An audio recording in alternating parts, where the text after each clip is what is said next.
Falsifier systems initiated.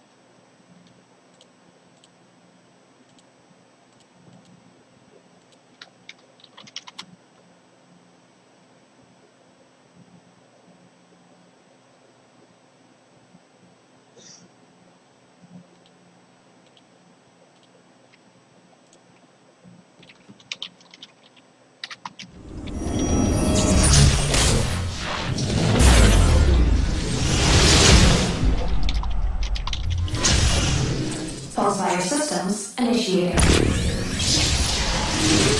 Thermal reactor online. Fusion core active. Pulsefire cannon charging.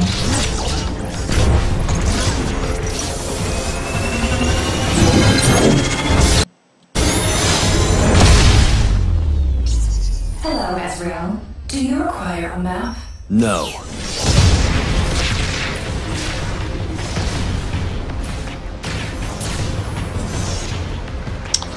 Something is sounds on, but I'll be right back later. Preparing some things.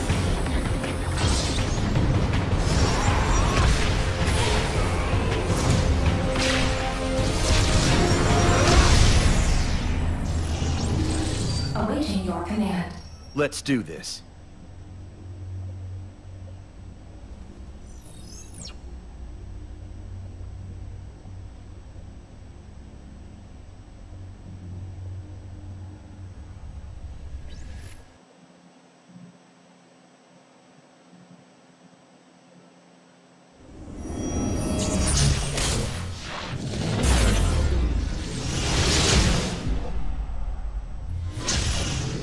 Falsifier systems initiated. Thermal reactor online. Fusion core active. Pulsefire cannon charging.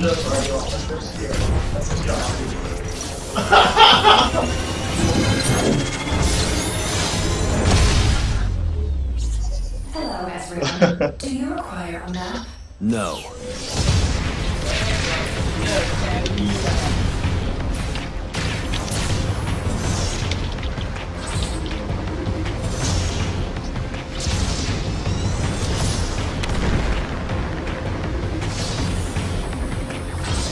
Nice call.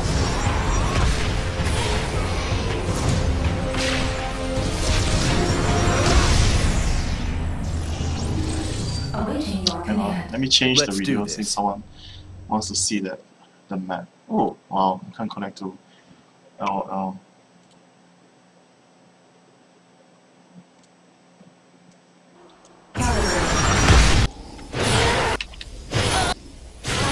Let me teach you this live type cheat, I suppose. We're gonna put something on. Oh, it didn't work. Oh wait, it's the wrong place. Whoops.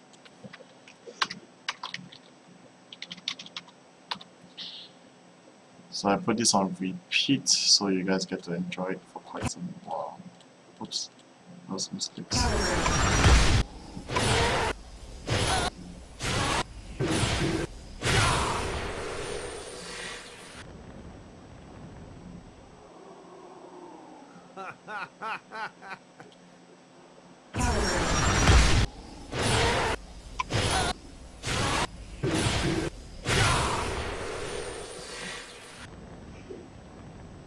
The Quadra didn't come out, yeah, I don't know why.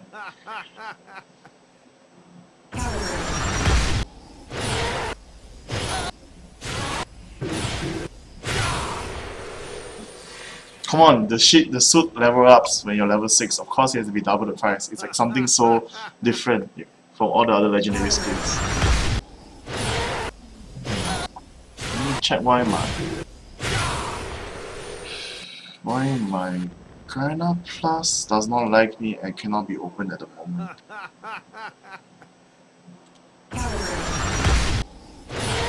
Give an icon. Who knows, it might actually happen. Here, wait, give me a moment.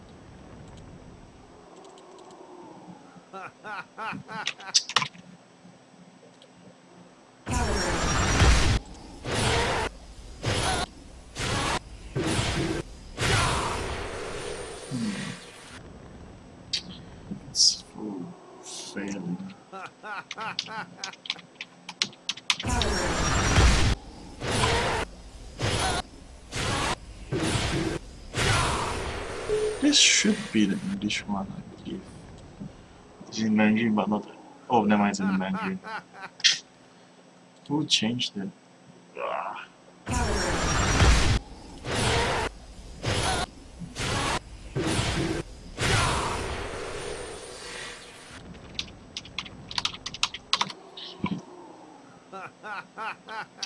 It's 6:50, so we'll start in just a bit. We need some time to set up. So, and let me put one to watch, which is something which I have to do today.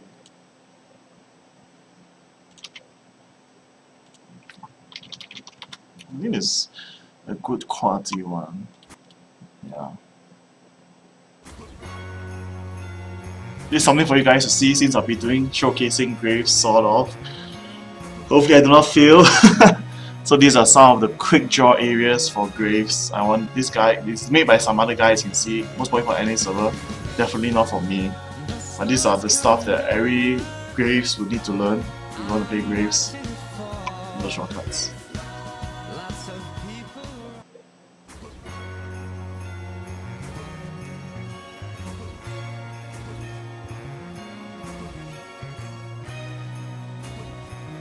Face bug shot.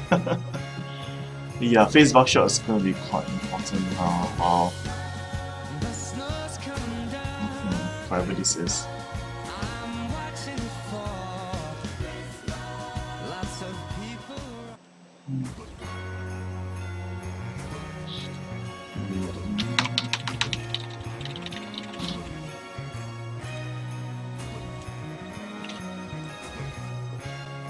I'll be right back. The stream will start in 8 minutes with a long introduction.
He's a girl, guy not a girl. Sam ball will be out when it's out. For 1 month. No, I'm just gonna change it soon, don't worry. This is just something for you guys to see. I'm not sure how long he took, but this video is on YouTube. It was made by some guy. Like, I was finding some stuff for you all to see and use, basically, so you guys will be able to have a better understanding on the quick draw, how it works, which only works in small, tiny little areas. Since you guys are bosses, just watch Nikasa right now. I believe everyone would prefer her. Fan creations, real and traditional, are I will on their announce way it in when the this stream showcase. starts, Can which you is feel about it? 6 minutes from now, so please be patient. Hello, Summoners! If you It's can't watch Nikasora the again, last- here because you League of Legends fans are so creative with the fan art and the amazing stuff that you're making. It's really hard to keep up. It's like every day I turn around and there's a new costume or piece of fan art to look at. Like this. Ekiholic is elegant in satin with this incredible Sona cosplay, and I'm fascinated to know how Graves that champion Echo was spotlight. created. But it's a When bit she doesn't old. feel like playing support, you'll also Wouldn't catch you her like in a to see stunning cosplay Ari girls? costume. Actually, maybe catch See is the the Summoner wrong word, Showcase because she more can dash like 3 interesting. times. With this next submission, they use a more traditional tactic. Saber21 dives into a hunk of clay with the right tools for the job, carving until a figure of Riven is unearthed. Sculpting a human figure is a very challenging project to undertake, much less with all that armor and her hair. It's an impressive So effort. with the scientific study where the guy stares at the girl's boobs, it will improve his longevity.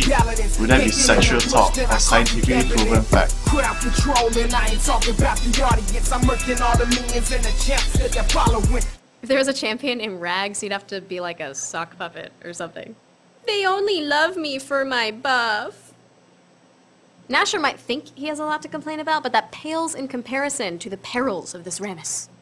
It's made of snow, and it's cold all the time. Canopy Raider and Halicon-san decided to decorate their snowy yard with a champion or two, and as you can see, Cassiopeia is among them. Normally, Rammus is pretty tanky, but that one seems easily countered by sunlight. Finally, an entry that stands alone for its sheer style. Cupid has Blitzcrank art. Oh my golly, where do I even begin? The colors, the lines, this is something that would be perfect on a poster or maybe some box art for like a really old console game, except it looks better than all of those things. Cupid, you're killing me. Give us more of whatever this is. That is all for this week, and I have faith that the Summoner Showcase email inbox will be so flooded with creativity that it'll knock our socks off. Is getting beat up every 15 minutes a normal part of friendship? So pay Baron a compliment next time you see him, and we will see you next time. Goodbye, cruel world.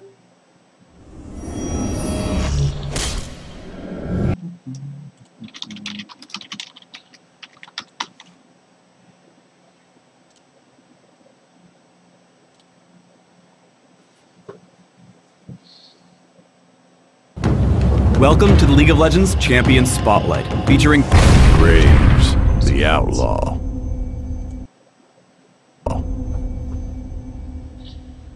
Graves is a ranged physical DPS champion with a penchant for running into melee to deal extra damage. Graves' passive is True Grit. As Graves engages in combat, his armor and magic resist increase over time. Buckshot fires off 3 shots in a cone, each of them damaging all enemies struck. These shots can hit single enemies multiple times. I max Buckshot right away. Smokescreen damages all enemies in a target area, and then shrouds that area in smoke for a few seconds. Enemies inside the smoke are slowed, and cannot see out of it unless attacked. I take 1 point in Smokescreen early, and leave it there until later. Easy, partner. Quick Draw causes Graves to dash in any direction, gaining bonus attack speed for a few seconds. Quick Draw cools down faster every time Graves lands a basic attack. I take a point in Quick Draw at level 2, and max it by level 13. Collateral damage is Graves' ultimate. First, he fires a skill shot nuke that damages the first enemy champion it hits. At the end of its range, or after hitting an enemy champion, it explodes into a cone of fire, damaging enemies it encounters. I take collateral damage at levels 6, 11, and 16. How is it FG? Graves can deal a ton of burst damage at early levels. Here I quick draw up to Sona, block out Kog'Maw with Smokescreen, and blast her with Buckshot. I retreat before Kog'Maw can counterattack, so I come out ahead. Graves' abilities also let him escape from sticky situations. I get ganked from behind by that trickster Twisted Fate. I quick draw up to him, tag him with Buckshot, and flash out.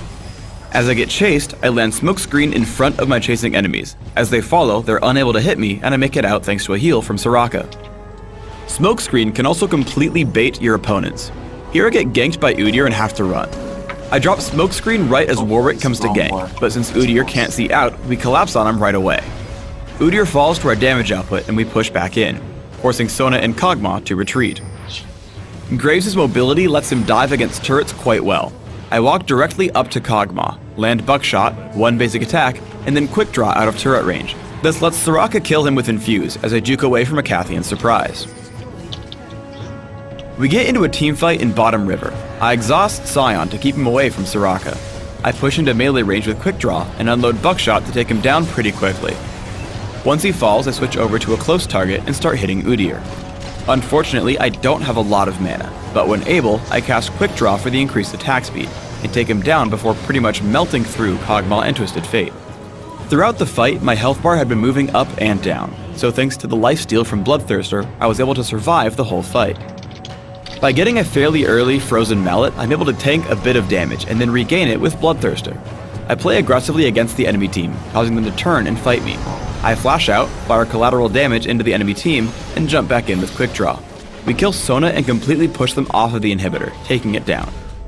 Graves' area of effect abilities and high mobility also make him a great defender in Dominion. As my opponents try to capture the quarry, I lead in with collateral damage and buckshot to clear them off the point, and charge in with flash.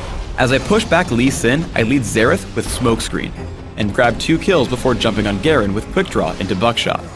Unfortunately, he makes it out, but it leaves me to capture the Boneyard. You'll also want to utilize your mobility in Dominion's team fights.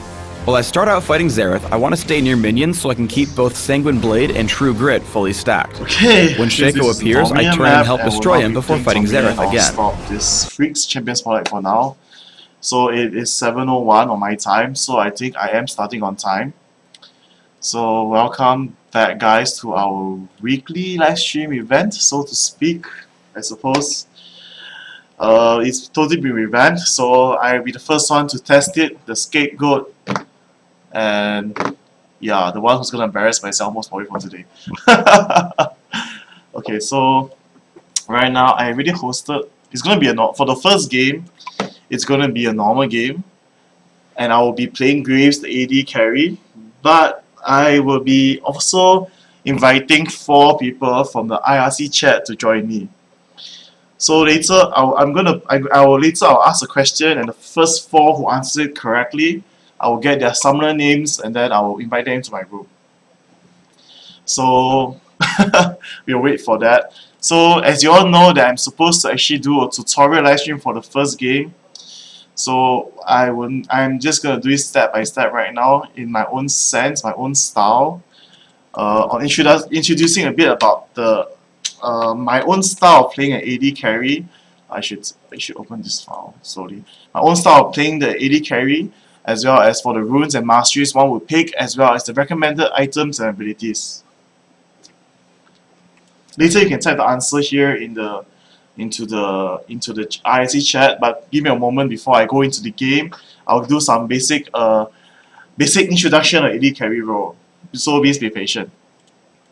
So let me go through the runes first, I suppose, because a lot of people want to know like what kind of runes you should buy as an AD carry, or what you should totally do with it. So one of the ways that currently some people play AD carries right now would be to buff the attack speed. If you look at this rune page right here, it's actually 3. It's all flat damage, and there's a flat damage marks, flat armor seals, and 8 attack speed glyphs, putting at 5.1 attack speed. And actually, if you actually notice, normally if you put 3 queens flat damage and 9 marks flat damage, you will see you only get 15.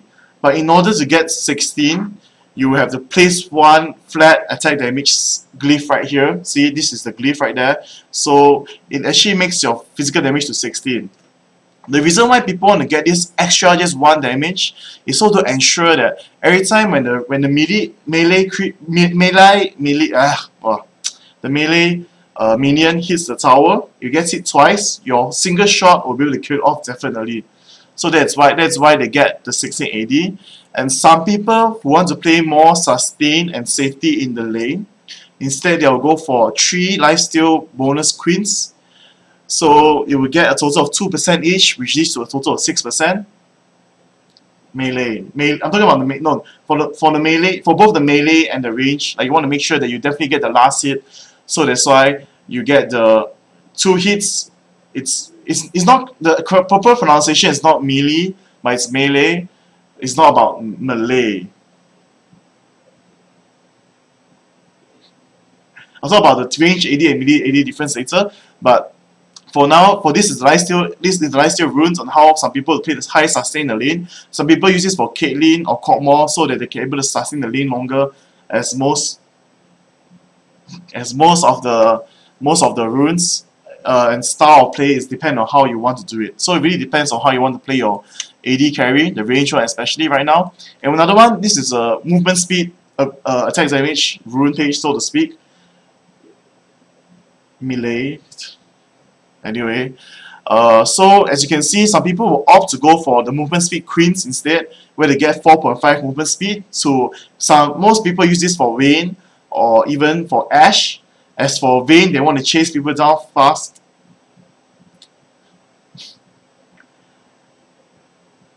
Yes, melee. It's not melee. Remember, it's melee. Whatever. I'll do a check later since it's not actually English.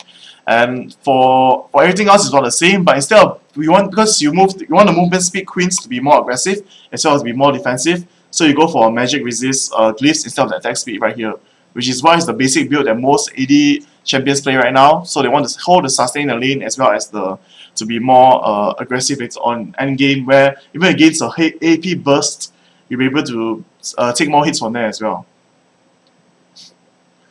Wow, can you all stop spamming about that?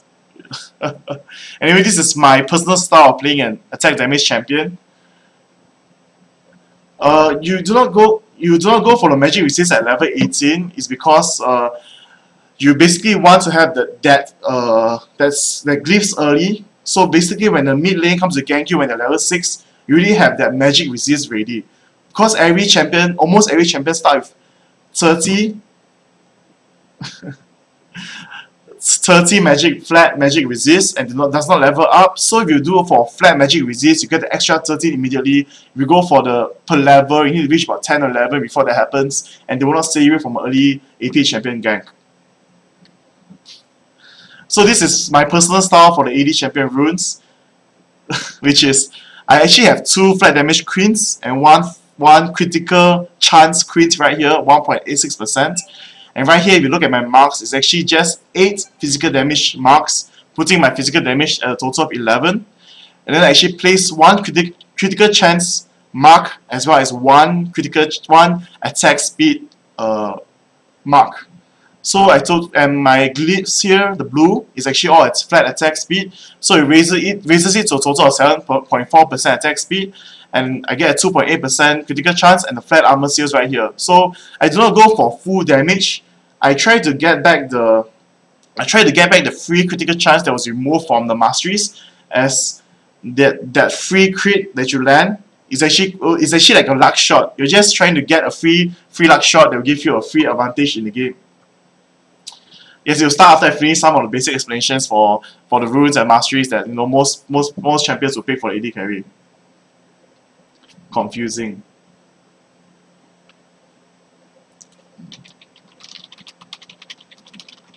And why is it confusing?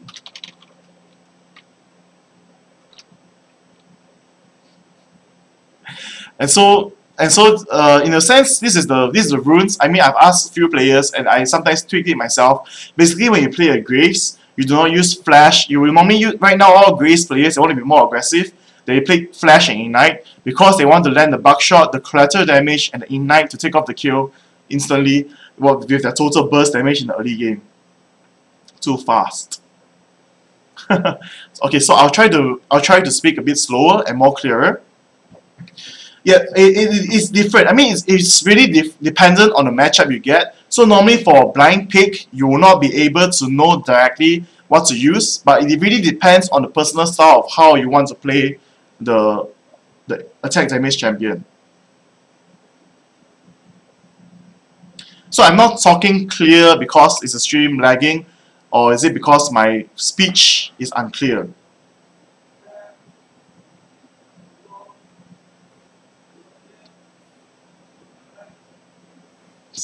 Anyways, I will just continue on with this first. As you can see, I do not take the extra point for the Ignite because it's just only 5 attack damage and 5 ability power. And I'll use the Ignite normally after I get the kill, so that boost does not really help Graves overall, as there is no AP ratio stack, except for the smoke bomb. But overall, it works better for Ezreal and as well as for Tristana. So you do not take that mastery point there. And see, you take, instead of 22, you take the lifesteal, critical damage, and actually take the extra damage to minions to farm easier. Since for my personal runes, I only have 11 attack damage over than what people are playing out there, which is 15 or 16. So I'll be able to farm. I'm able to farm the lane easier. And then this is basically, sometimes I play heal. This is just a page I set up normally for flash, shield, AD carry. But normally, for Grace, you go Flash Ignite, but you don't need to take the point there. You can transfer things over and do it very differently. Instead of taking fully 9 points in defense, where I get the plus 30 health here and 30 health per level, as you can see, I get I put it in the armor, plus 2 armor per point, as well as to reduce damage from minions. Because in a sense, you want to be, when you be a bit aggressive, when you charge in too much, you want to reduce as much damage you take from the minion, and this will actually help a lot. Because minion damage is actually, it will slowly power up, and this will help you if you do not have a sustain, a support to help you sustain like Soraka or Sona. And right after that, we flash. Some people will take these points, some people will not, where you reduce the flash cooldown by 15 seconds, as well as recall cooldown by 1 more second, recall faster, because you want to definitely be able to get back to base easier, and sometimes those clutch 1 second is the difference between whether you can get back to base or not. And so this will be the utility mastery build in a sense, where you go for the utility points, but this is 2118. Again, this is for basic AD carries, not specific for Grace right now, because you can see the heal points taken here for the mastery. Everything else is stream, but 1 point for the minion, more damage, as well as the heal, to increase heal by 10%. And then this is actually for movement speed attack damage, where you take the revive faster and movement speed. Because the mana, you might not need it as much, but you want to be able to have more move speed. This 2% movement speed will make you faster, and a lot of sub-champions sometimes it will save you in certain conditions. Please don't flash if you're pro. If you don't have flash, people are just going to aim you down easily. So this is one thing. Another way to do it in the utility build, if you have played no Soraka AD, I would say, because from here you don't have. If you want to play aggressive, you want to spam a lot of spells, you want to do a lot of damage with your spells like Buckshot, always Quick Draw, Smoke Bomb and everything, you want to go through this utility skill tree where you get the mana per level just to get the mana regeneration per level. I've used this for my Ezreal builds most of the time because I really spam a lot of my skills and I want my mana to be up and I have enough skills to kill as well as fall back at the same time. So this is one of the basic builds, but I'll show you a different one later when I go into game. Because this is just some of the basic styles that people will play. And lastly will be, this is actually the freak recommended items for Grace, which you all have seen before, which a lot of people do not approve of. Like, because Trinity Force is not really that good of an item overall, a lot of people would say. And this is actually something I just got from online because it's easier to explain this way. So as you can see, this is the purchase order for all basic ADs most of the time. We start with the boots and 3 pots. Move on with the 2 Doran blades to get the sustain, lifesteal, as well as attack damage. At the same time, you buy the Rampage Scepter so that you have more sustain in lane. You can trade hits, you hit the minions, you get back more life even though you're being harassed. So basically after that, you of course upgrade your Berserker Grease, you can buy a BF Sword. You can go for the Bloodthirster first, as in a sense it is a cheaper item to build over the Infinity Age, which is only take 3,000 to build Bloodthirster and 3,830 for Infinity Age. But it really depends on the situation in game, so you really need to fix this depending on how well you're performing. So you go for, normally the build, if you're doing moderately, you go for the Bloodthirster, Phantom Dancer, Infinity Age. You buy a defensive item, like it could be Quicksilver Sash or maybe even Guardian Angel, and then moving on to Last Whispers to do armor penetration. No special mention to Mercury Trash in this, because in a sense this is like the basic build guide on how most champions will do. I'll do explanations later more on the boots when I go into the game, and it's a bit different. No, this this is a guide written by a person. You know, if you can get the early QSS just because it's in a sense cheap and it has high utility in the beginning when you get stunned and things like that, and later on you can change it to Guardian Angel. So this really depends on the situation. So this build order that's written right here is really just to help you, to give you a basic guideline on how you buy, how you build, and where you want to be. So a Madrid, you normally would not get it in for range AD most of the time right now. I will go a bit more to that later. And right here, if you look at the ability sequence, you actually as usual you get Buckshot, you max it first. You get the Quick Draw and max it later second. But as you can see for the Smoke Bomb, you max it at level 4 and level 8. You get 2 levels to the Smoke Bomb is because after you lose a Buckshot from far range, after you hit the ranged minions, you'll be at the last hit, and you want to clear them all, the level 2 Buckshot will be able to do it, and it will be help you land the last hits instantly. If their team is tanky, I would still get Last Whispers. I'll explain later why. So this is the basic stuff I'll go through for the Graves. So this is some of the things that I will do more explanation as you go on and play on. So So right now I'm just gonna do a basic Teddy play Teddy world. Well, this is my personal style of attacks damage, but of course I'll go on with the basic build on how people will play it and some of the things like that. So right now I will just continue speaking on with I'll give you the question right now. So give me a moment, I'll type it out. So for everyone, can you all please stop chatting? So I'll be able to actually type out the question, and then I'll be able to see the answers, and I'll get to be able to choose who are the 4 people who will join me. So please stop spamming the chat, so I'll be able to actually post it up and people will actually be able to see it. Of course you can't find a room, it's a normal game, it's not a custom game.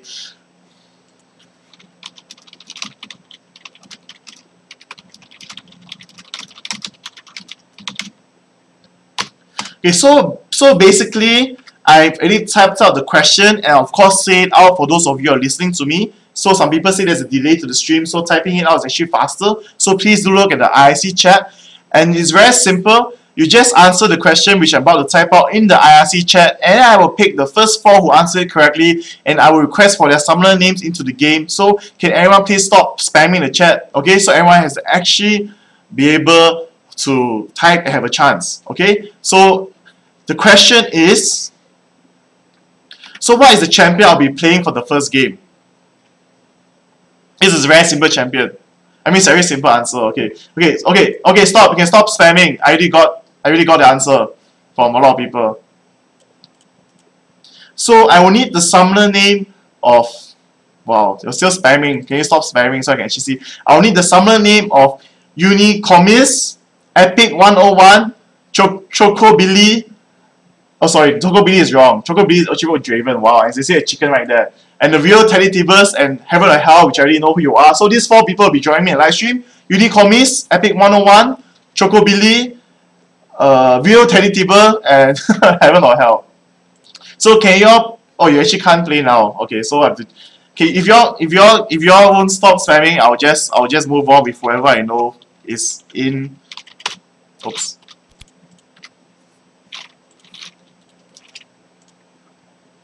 Yes, I saw that Unicom, so I'll have to pull back on Unicoms. If you all don't stop spamming, I can't really start this stream. So instead of Unicoms, it's going to move on to the next person. Okay, Grease, can you please shut down the chat for now? Since everyone's just spamming for no reason.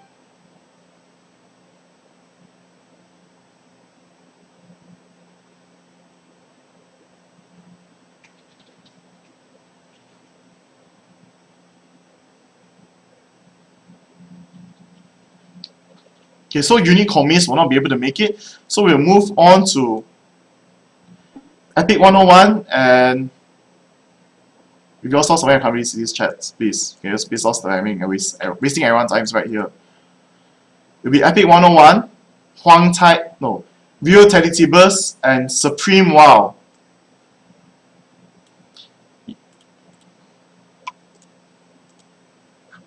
Can I get those summoners' names?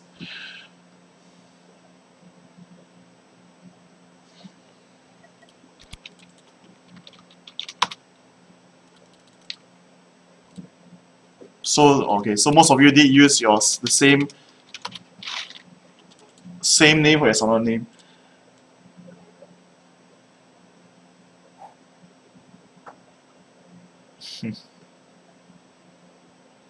The last one will be after Heaven or Hell, which is Supreme Wow, Real TeddyTibbers. So what is Real TeddyTibbers' name?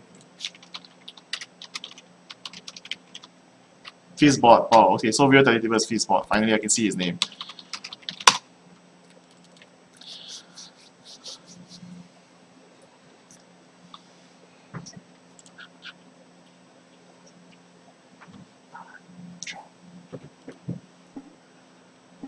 Okay. Why no plus in IRC? It's okay because you already got you in. Yes. So thank you so much, Reese, for actually muting the chat and everything, for fixing everything for me for that right there. Okay, so let me minimize this. And so basically there is no IP boost even if you join me. Basically you just get to play this game with me where I'll be playing range AD Graves. I'll be giving a simple tutorial on how to play him, as well as what you can do as an AD carry in most games. So let's set on the roles off. So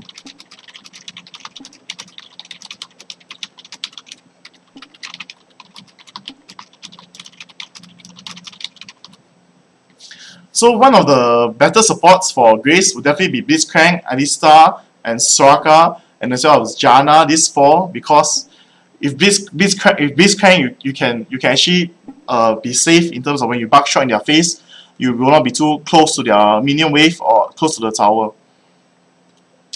Okay, so.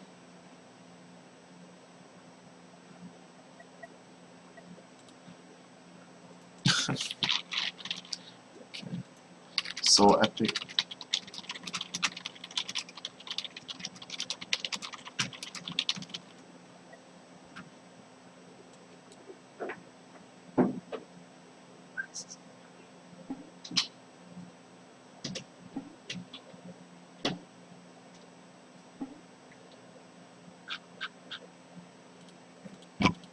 Oh, thank you, Gasa guy, because I'm trying to finish it up. Okay, so I'm just going to start the game right here. And we're going to have this long queue time maybe, depending on who we actually, if it depends on people. Right now, Sona actually 4 shots. Like, Sona does have a good crowd control, the ultimate, which helps Graves do a lot of damage. If everyone stay there dancing, the collateral damage and the buckshot will be able to maximize the full damage. But overall, in the early stages, Sona needs more time to pick up, and she cannot be too aggressive depending on the matchup. So, Sona does 4 shot quite a bit. As you can see, even in international matches, as well as so far, if you all been watching GPL, there has been no play of Sona, I believe, at all currently. Yeah, Sona is one. I will not say that Ellie is better than Sona and CC. I will be better in total CC and how it works, but in terms of range and the AoE, Sona in a sense could be better.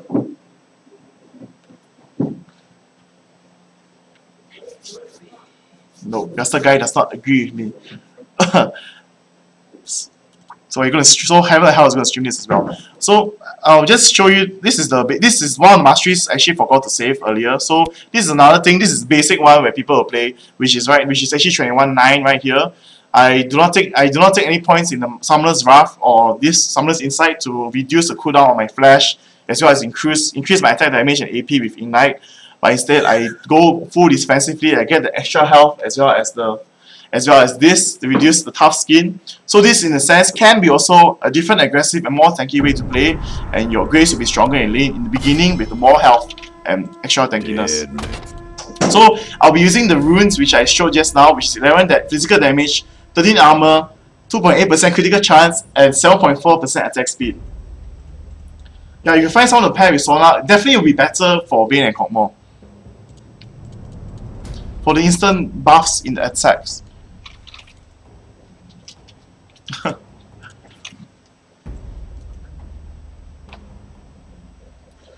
Kog'Maw, yeah, but I mean one of the for Kog'Maw you want to go for Nunu. I suppose most champions want to get the extra movement speed as well as the attack speed.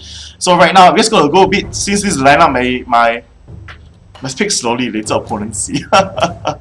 Anyway, so as you can see right now, the lineup of my team is in a way quite solid overall, but not in terms of overall crowd control, but in overall damage and mobility for the middle lane, as well as the jungler, because it's Fizz.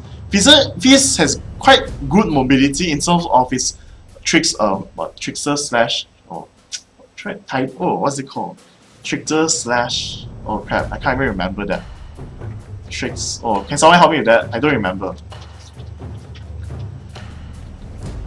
Trickster slash. Oh, I can't remember his skill. I actually should take a look.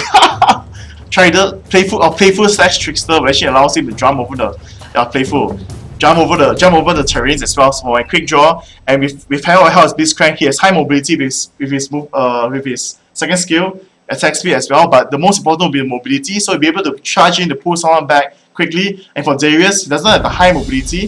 He will be more susceptible to ganks, but he's a heavy bruiser, has the ability to pull people back. And for the mid lane Ahri, there's not much to be worried about, as Ahri is one of the highest mobility champions. Yes, forgetful. If you're trying to memorize every single champion's ability since I joined casting for JPL, but it's not that easy. So the opponent team right now has Vega and mid, most probably. Vinegar, and Nocturne as the jungler. And bottom lane is Vayne and Nunu, which is also one of the more solid matchups together for the bottom lane, where Nunu boosts the attack speed and movement speed for Vayne, so she'll be able to move into landfill silver boats from the slow from Nunu as well, from his ice ball. And right now they're actually playing aggressive and defensive, but no one has exhaust. So for my team, we are in a sense, exhaust has actually a large advantage. It actually helps protect your AD or AP, or in certain team fights, it actually reduces by a lot. So it really depends on timing of using it. But right now the bottom lanes, both of us do not have it. So it's gonna come out to see who has the better ability to counter each other and do more damage and kill each other right now. So Warwick is going to be a top lane against Darius. Warwick would have a problem in the early stages in terms of his mana, because Darius does a lot of damage over time with his passive, and he does tons of damage with his overall abilities. Think of Draven in Darius combo. That is something weird. The brothers, they work differently. I mean, okay, attack speed combo, yeah, the attack speed combo will be Nunu and Vayne, definitely. And Warwick as well, but there's 3 champions. Nocturne will have his own spell shield. When he negates a spell, he'll be able to get the extra attack speed as well, but we will see just what happens. And apparently my client has crashed. So I'm somewhat hated. Give me a moment to get back into the game. And is it actually working? Oh, the streaming PC hates me right now. Let's see. Let's actually start the authentication. Let me check.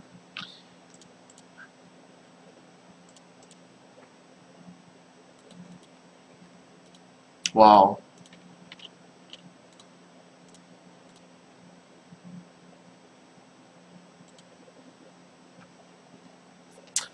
Is it? Client crashed again. Yeah, this client crash bug is something that we also been trying very hard to fix, because it's happens quite randomly. So please do send us all your feedback on this, so we can even try to fix this. So overall, wow, actually crashed again.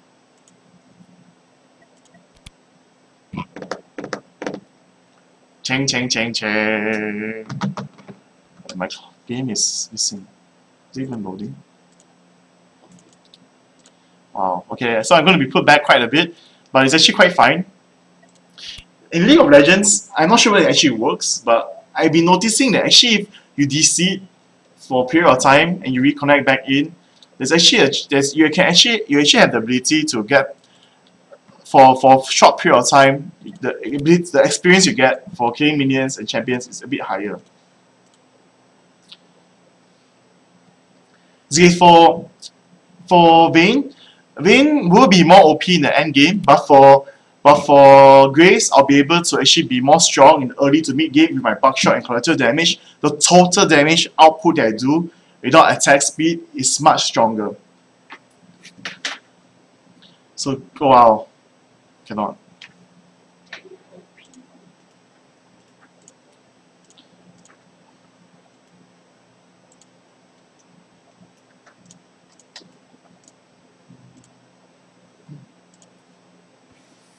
Cyrus.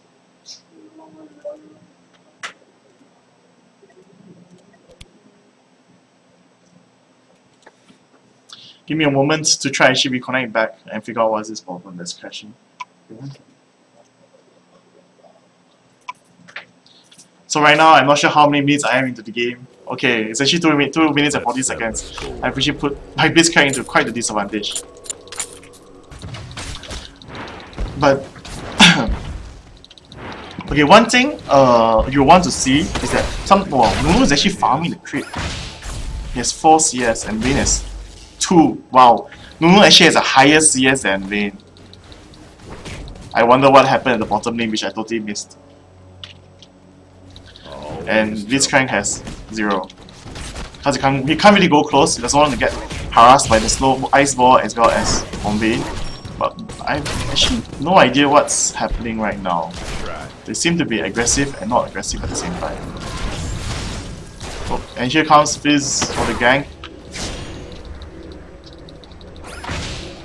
Oh, there goes a great pull right there by my Blitzcrank support. See, Blitzcrank is one of those support champions which you actually have to play aggressively, and it takes, in a sense, a higher skill cap in terms of, because you have to land. If you miss the grab, then people are just gonna come in close to you because they know that you cannot grab them anymore, and they push back the harass on you. But with Blitzcrank with you together, like if the hook lands, then it's going to be very devastating for opponent team. You get a free harass them, as Blitzcrank has the ability to pull, which is a short stun as well as a knockout combo from his fist. Yes, hit or miss though, it was bad, this. As stated there by Hammerhell himself. So right there, he has border for me, and right now, as an AD carry in lane, when you go into lane, it's the most fundamental and most crucial part. Sorry for my CS because it's a bit hard to talk and play at the same time. But you want to always try to get the last hits only on the creep, so you have to time it very well. So you don't want your creeps to push too far, and at the same time you put yourself in an advantage position. Like just now, the creeps for Nunu and Vayne, they pushed a bit too far, so they were very susceptible. What's that word? Bad English grammar. Can't think right now. Can't talk and play. Anyway, they put them in a bad position where they put them easy gank position where they have to walk back very far, and there goes a very nice pull again from Vayne. Vayne's tumble actually fails because in his tumbling animation, it got cancelled by Blitzcrank's knockback right there. And I'm not sure why, Nunu actually boosts the siege minion. So I'm actually not sure. This is actually quite a real game that's happening right here, right now, even though it's a 5v5 that's been matched up.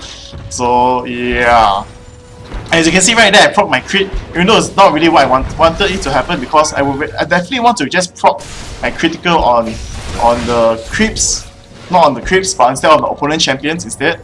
So, and one thing, when you have actually lost like maybe 2.5 bars of your life bar, you want to use a pot already, because you want to keep your HP high, so you will not put yourself in dangerous positions where the opponent jungler sees you in a low HP position, where you have a low HP, so they're going to come in here, jump in to gank you, because it's going to be easier to kill you.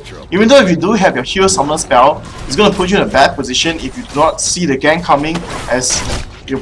Oh wait, let me get out of this weird situation right here, right now. As Nunu threw an ice ball on me, but there was no actual fallout overall, and I don't know, this is actually a very weird game. I'm just trying to get hit by them to see overall what they're doing. Because Vayne does not seem to be really the actual one farming right now. She's thinking a bit more on how to harass me than to how to farm the creeps. As well as Nunu is being the one that's actually farming all the CS instead of Vayne. The support is actually farming all the CS, so I'm actually not sure why this is happening.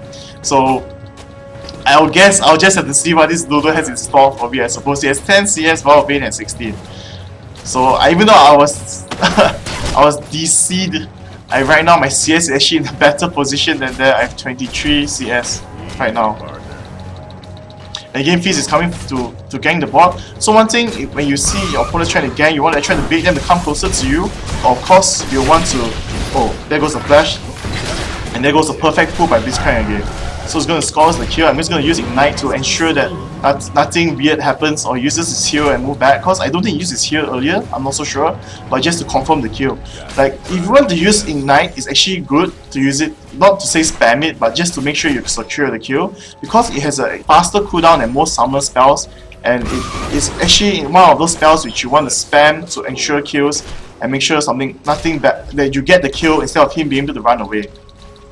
And so right now, as you can see, I took a lot of hits from the creeps just now because I wanted the creep wave to maintain in front of my tower instead of letting the tower hit the creeps, where it will take them to very low and they'll diminish very quickly. Because I want the Vayne to be in a very dangerous position where right now her support is dead, but she has to push far out, stand far out in order to farm. And yes, I'm missing all the CS right there just because I'm talking and playing. So okay, so my Blitzcrank is went for the GPA5, so this is going to put us in a better position. I think Nunu will not have this early because he bought the boost first and bought the pots instead of going for the Mackie Pendant. Right now Nunu is right there. I think he planted the wall as he came from the area. Right now he's Bloodlust. He seems to have Bloodlust himself. He does not want to Bloodlust Vayne, so for some awkward reason, maybe there's some internal affairs happening right there where the Vayne says he does not need... Oh, I see Doctor right there coming through the bush. He's at level 6, so he most probably will be able to dive me. So I want to stay as closely as I can to the tower, not move too far away, as I don't want to bait him out and kill myself, even though I might have a chance of fighting him in the tower and winning. But it's better if I stay close to the tower, so he will not dive in, he'll waste his time, even though I miss some CS, but it's better to stay alive than to die. Because one death is about maybe 300 gold, it's about a few creep waves. So right now he has uses his darkness instead. Paranoia has moved to middle lane and gang mid instead. And right now Blitzcrank, being a mobile support, has chose to instead go to mid instead of caring about me. And right now there goes a weird response from Bane, actually opting to charge right into me instead of moving back, and I get the free kill there from the minions. I couldn't do the back shot in time. I died too fast from that. So I mean, I knew Nunu was there, but he did not come out at all until Vayne had landed the stun. So I was just waiting for something to happen. You know, okay, this is something that this is because basically me sometimes when I do this, I'm in an advantageous position. I actually take some time to actually analyze how my opponent plays, the playstyle overall, and what's happening. So later on, when I reach to the 10-minute mark or 15-minute mark of the game, I have a good understanding of how they move, how the playstyle, how they do everything. Like when Nunu will come out, when Vayne will actually try to land and start, only when he's actually very certain it's going to happen. I have no idea why I did the back shot there. Anyway, but this will give me information, feeding me information on the team, even though I died right there, but I still got the kill. Like I planned to die in the sense to know what was happening, as well as put myself in a better advantage. What are you playing? So right now, as you know, the bottom lane is actually quite the stale lane where you just farm and farm, wait for jungle to gank and wait for something to happen. Whoever wards and wards better will be the winner. Whoever is a better jungle gang will be the winner. If the jungle does not come, whoever combos better, has better synergy with the support, it will definitely be able to win. As without a support character, the AD carry is actually very weak in the early stages of the game. He's very easily burst down, taken down. But Graves is one of the exceptions. For those of you who like to in a sense learn an AD carry, to be, not to say be strong, but to know how it works, Graves is one of the easier ones to learn because he has his passive True Grit, where both my Emma and an armor will stack. While when I get hit or when I hit opponent, it starts with 1 per stack. Right now it's at 2, and it has it will take 3 seconds for it to go away. So oh wow, I thought there was a flash, but it's actually a CB. Is it a flash or CB right there from Blitzcrank? I'm not so sure. Okay, it is a flash. So right now, if you actually take a close look, quick draw and doing backshot in the face is actually very important. But I do not want to go too close to Nunu, as I don't want to put myself in a disadvantageous position where the slow and Vayne's pushback actually hurts me do too much damage to me. I will choose to trust my support instead, because my support has not used his hooked and only use his knocked up, I believe, just now. So you want to put it slowly. You want to go in slowly. You want to be aggressive, but at the same time you want to make the correct decisions where it puts you in a good position, where you and your support is safe, you get the kill, and you not lose too much HP overall or use up all your summoners, use up all your spells. But Ignite is a separate case where you want to make sure you secure the kill from like now Nocturne is actually coming right now to gank me, and Nunu actually maxed his snowball instead of blood ball right there. So I'm not sure. Okay, so Nocturne does not use his spell. She's going to move on. Not going to move on to me. Actually, he's going to aim my support right there, and I'm going to get the kill. Nope, I'm not going to get the kill because of Blood Boy, but I'm just going to chase him like a boss. Yes, there's actually an error on my side. So see right now actually GM Velx is beside me. He's saying I disappoint him. So like as Ari said, that was me being too greedy, as well as Blitzcrank. I should actually save Blitzcrank from that gang. Like instead of aiming for Nunu, I should actually push back onto Nocturne. We were able to secure the kill on Nocturne, and then my support will not die, but Nunu will definitely have to fall back, and it will become a 1 for none exchange. But as you can see right there, that was a bad decision call where I chose to charge in to kill the support, even though it was a Nunu, and being Nunu has Blood Boy, he has more movement speed than me, because even though I have a level 2 boots, with my movement speed right now is 375, but with Blood Boy as well as Nunu, he also has level 1 boots, he should be a bit more higher than mine. An ally has been slain. And right now Fizz is actually going to charge him, most probably going to be able to get the kill. Nope. The slow from Nunu catch up to him, and he's in a bad position, and I think he might die from this. And I see Vayne uses his out. I do not get the Ignite down in time. Okay, he moves back to me, so oh, never mind. I was a bit short, so I'm gonna wait for Blitzcrank to come. He's gonna land a fabulous pull again. Nope, he's actually gonna charge up to do a punch first, and we're gonna do the pull. I guess we're gonna wait for that to happen. And Blitzcrank being one of the more tankier supports, you can let him take a few hits, and he'll be fine. He'll be safe. Good, he said it. It will be delicious, he said. Got any bright ideas? No, I mean, maybe Nunu might be the first time playing, but just now earlier, he buffed the range, he buffed the siege minion, and if you actually know that you buff the siege minion, you will see that the buff lands on yourself as well. And one of the weakness of a lot of summoners is that they actually don't spend time studying your own skills even before you use it.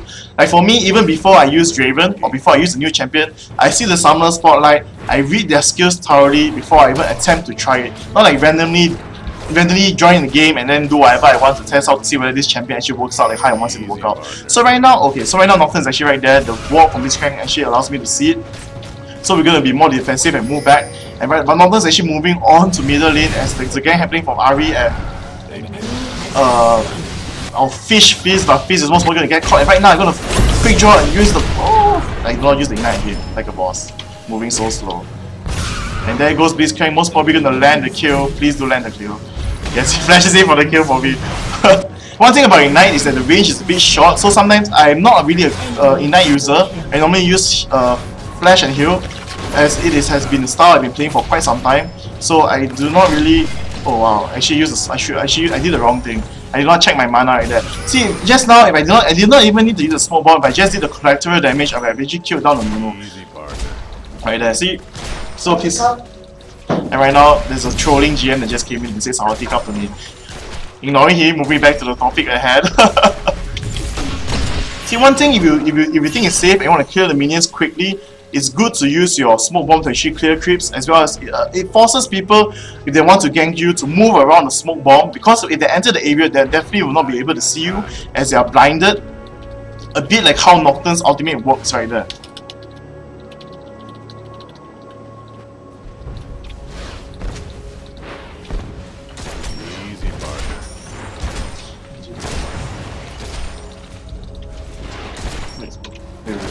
GM.TeddyTibbers.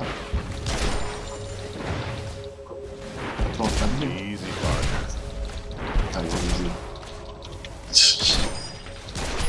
Anyways, you can see right there, another reason, one reason, right, even though we're doing very well at early stage, I had like I think I had like almost 1.6 goal advantage right there. I had very much goal because of the kills and the good support and ganks that happened from my teammates. So I actually oh, that fish. So overall, when it comes to in lane, even though maybe the first time you return the base as an AD carry, you have 1650 gold, you might not want to get the BF sword first, because BF sword just gives you 45 damage, but it does not boost your overall survivability. Like, does not give you 3% lifesteal as well as the 80 HP for the sustain.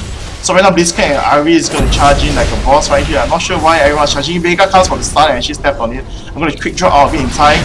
Oh, actually, that quick draw out in time by his ultimate as well as his first skill does a lot of damage to me. And right now we are at a disadvantage position because we are a bit low and their burst is higher, and their CC in terms of range pushback, the fear is much more higher in a sense, as well as combined with Nunu's slow, as I don't believe he's used his ulti yet. There is can't. When Vayne is right now, I saw it in the bush, so I'm going to move back, be more cautious, as well. Ari spotted Vega right there. And with the Blood Boy, as you can see right now, with just the Zeal and 2 Durans, Vayne's attack speed is almost at 1.6. And for me, I have Berserker Greaves, but I don't have the Zeal. I'm only at 1.03, which means I'll do only 1 hit per second, which puts Vayne at the advantage, where she can actually do the her 3 hits in like 3 hits to proc the Silver Bolts in about 2.5 seconds. 1.6, 3.2, 1.6. That will be 0.4. Yeah, somewhere there. By before 3 seconds, I suppose you should be able to see the Silver Bolts proc. They're gonna move out right there. Oh, there it goes. They're gonna dive onto me. I'm gonna flash out from the fear. This kind again is going to tank tons of damage. My counter damage is going to hit. I'm going to take the kill on Nunu here. And wow, this Nocturne does not give up at all. Oh, I actually do a failed dark shot because I was talking. Yes, it's okay. Anyway, RV counts and help me to get the kill, secure the kill of Nocturne right here. So I apologize, you know. It's a bit hard to talk and play at the same time, and I'm really doing my best right here, so sorry. So I apologize to my team. They partially have to carry me in terms of because I'm speaking and playing at the same time. But as you can see right now, I'm doing very well in my lane. I'm able to farm very much a lot more than opponent lane. I have 5 kills and 3 deaths. It's actually not that good for AD score, but overall it still puts me in a higher up, better position than Vayne. My Vayne has 3 kills and 4 deaths, and shooting at 61 CS and 96. So, and she's not going for more damage, but instead of attack speed, to land more silver boosts together with Nunu. So I have no problem in terms of going for more attack damage, going for the Infinity Age, because I know that I'll be able to farm it up very quickly, as I still am lack of about 300 gold, I believe. It's 1205, yes, 300 gold before I can get it. So one thing that some players will choose to mill maybe for early stage is to get the 3 Doran Blades and then into and 1 Vampiric Scepter to have the higher lane dominance. I mean, it is sort of advisable, but then you will not maximize the usage of your third Doran's Blade, because you will take up a slot, and later on we want to buy a Zeal earlier instead of, and then going for the BF Sword. You will not have space for the pickaxe or something else, and you are going to have to sell it to make that space for that. See, right now with the 2 Doran Blades and the Vampiric Scepter as well as the BF Sword, I'm actually in an okay position because I have the extra 2 slots. So if I wanted, I could have bought the BF Sword and go for Zeal to boost my move speed and attack speed against Vayne, or overall escapability, but it's not really needed. I can go for full damage, or I could just go for a Lantern, and Zeal will not be a problem as well. So that's why, like, it's very important to how to control how many slots you have as well. As overall, if you actually take a good look, you have noticed that oh, Vayne is just being a boss, trying to poke all the silver boats. Let's pull him one more time. Oh, never mind. That missed.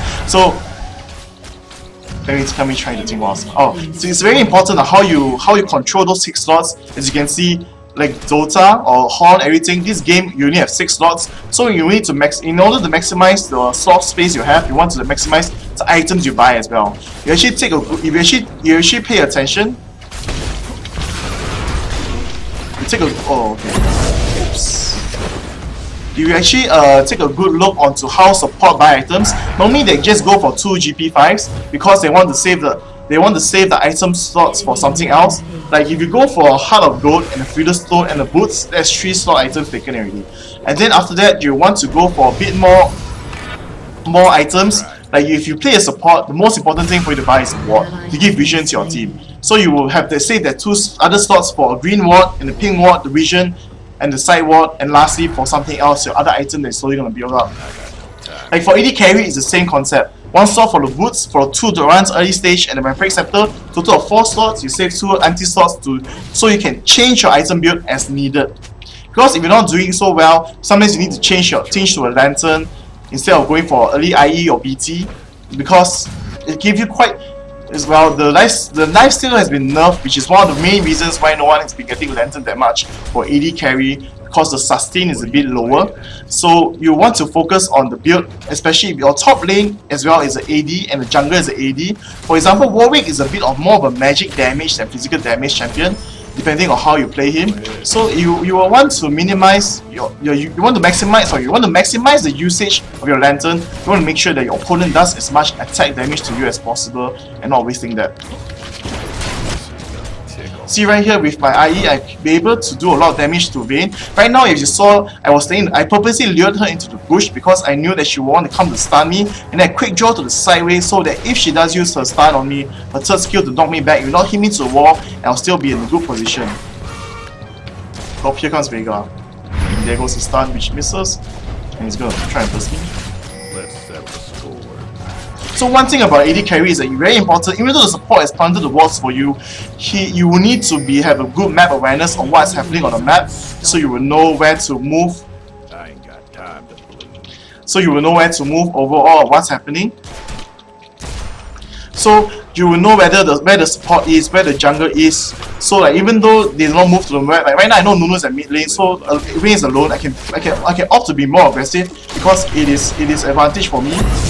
There's no problems in me being aggressive because here comes Nocturne trying to save Vayne, but it's a bit too slow, as well as Nunu, and here comes the teleport from Vega. Gonna try to gank me totally from there.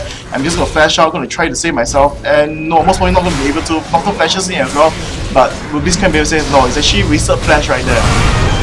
Oh, Nunu actually uses ult to be all together. Oh, this is vision. So right there, sometimes you have to analyze the situation for yourself. If you think you flash away and you're still gonna die, you do not flash, because flash is a summoner spell which has why is it 0-second cooldown? Oh, maybe it's a bug. I'll need to look through it.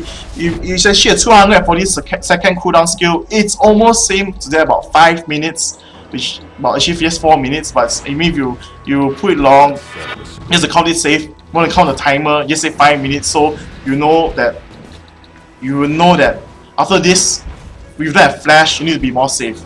Because your opponent AD might say will stay at the flash if they do have the flash, but Vayne used it just now, so I can still be more aggressive with him. The only way he can move out for me will be to tumble away, and for me will be the quick draw out or quick draw in as well. So our mechanisms of movement and how far we move is about the same, but he has a knockback feature, which is something I do not have. So we will just see how this turns out. And right now right now they're all actually gathering in middle, only to go opting for full gang in the mid lane. And wow, I was just farming bottom like a boss because I was just focusing on talking. And right now, actually, Darius is gonna die here. Most probably, it's caught out of position, and so am I. Am I gonna find this Vega? Yes, the lone Vega shield. Let me just do this. So I'll waste my time to chase him too far. Just secure the kill, even though it's not really that needed sometimes, but you just want to make sure. See, right now Vayne is going to push my tower. That's why I wanted to kill the opponent champion as quickly as possible. I just wanted to save the amount of time needed for me to travel later on. If I do chase Vega, I might not land the kill, I might not get the kill, I might get the kill, but in order to confirm it, I just spam the last spell because I know that everyone else is away. They were chasing Darius down, so I would just have to focus him down and move back to defend my tower. So right now, see, for Vayne, being a different AD carry, she needs more attack speed because she can get a lot of damage just from the Quicksilver boots, which does true damage as a percentage of her max HP. So overall, that's why they call Vayne a hyper carry, because when it reaches to the late game, the end game, Vayne would definitely be a force to reckon with, as if the opponent team has a heavy CC, it's able to land it on you all the time very well. It's going to put you in a bad position because Vayne is just going to use the Quicksilver books and slowly put you down. I have no idea why the Nunu turned back. Oh, there goes the Fear Flash by Ahri, and the charm misses as well. Right now I'm just gonna be careful not to move in a position where it becomes that Vayne can knock me back and stun me and then few free hits to proc the silver bolts. Right now I'm just gonna push the bot lane by a bit because we're gonna go for the dragon. So I'm gonna just make sure that it is I'm gonna die. But before I die, I'll take Vayne with me. Anyway, so as you can see right now, actually Warwick has teleport. No, Warwick actually walked through the tribush and came back. I did not see him there, and my two people, the two Ahri and Darius, were opting for the dragon. Did not see him as well, so maybe they did see him. I'm not so sure. I think he came from the tribush to me. But as you can see right there, Graves has a lot of burst damage.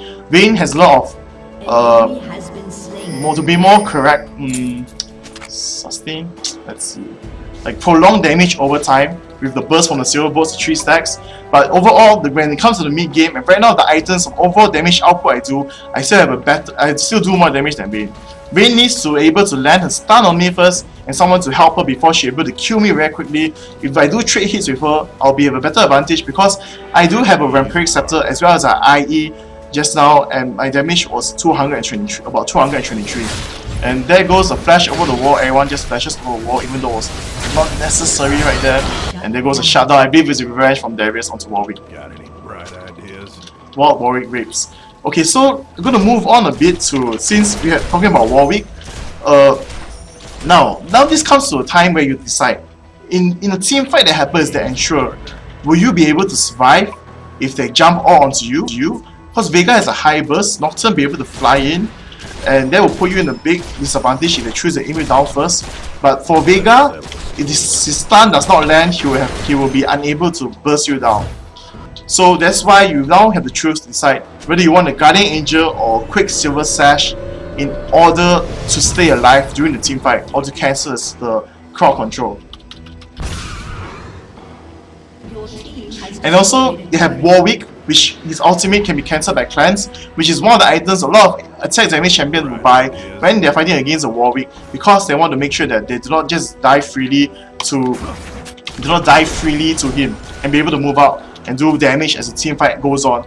Because sometimes the Warwick might save his ultimate until everyone has used their CC or someone else before it tries to jump onto you. And I'm just going to not get the blue, I'm just going to hit the small minion wave creeps and wait for my AP champion to actually get... Yes, you can actually buy clans. The item is called Quicksilver Sash, but right now my team is in the bad position. I don't want to quick draw a wall because I can't see what's happening. Instead, I'm going to opt to try and chase Vayne. No, Vayne is going to move. Oh wow, Vega nearly catches me there. Luckily, I did not move forward a bit more to the Vayne. Oh, but Nocturne actually manages to kill Fizz. And right now, I'm behind the whole team right there. My total damage is actually going to miss. Sort of miss. Not aiming all the targets I wanted to aim because of the range was a bit off. Right now, Vega is going to be caught right here alone. And luckily for the mana barrier, it saves Blitzcrank. And here comes Warwick. Is he going to go in for the kill onto our Blitzcrank? No, it's going to fall back.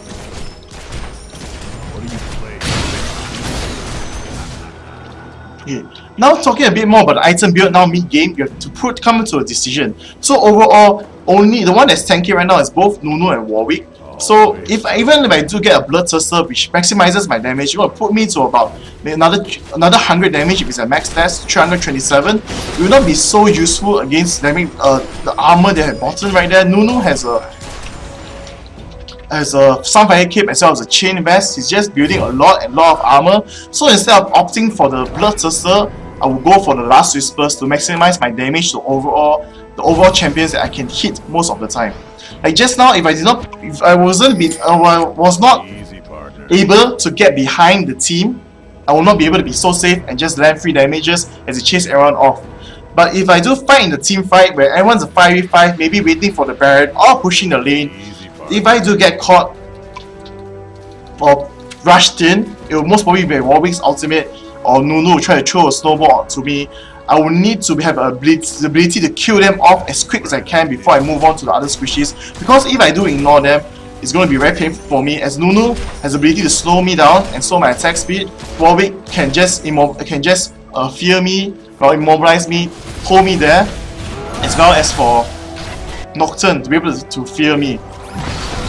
Right now, everyone is in a team fight again. I don't know why they start the team fight every time we're in a very far away position. I'm not sure whether Warwick is ulti. And right now, the smoke bomb as you can see blocks everyone's side. Oops, wow, there goes another miss. I'm totally missing this. Doing a bad job. And that good pull by Blitzcrank securing the kill for us on Nunu. And right now, if I do, I can actually opt to flash in quick draw to get the kill.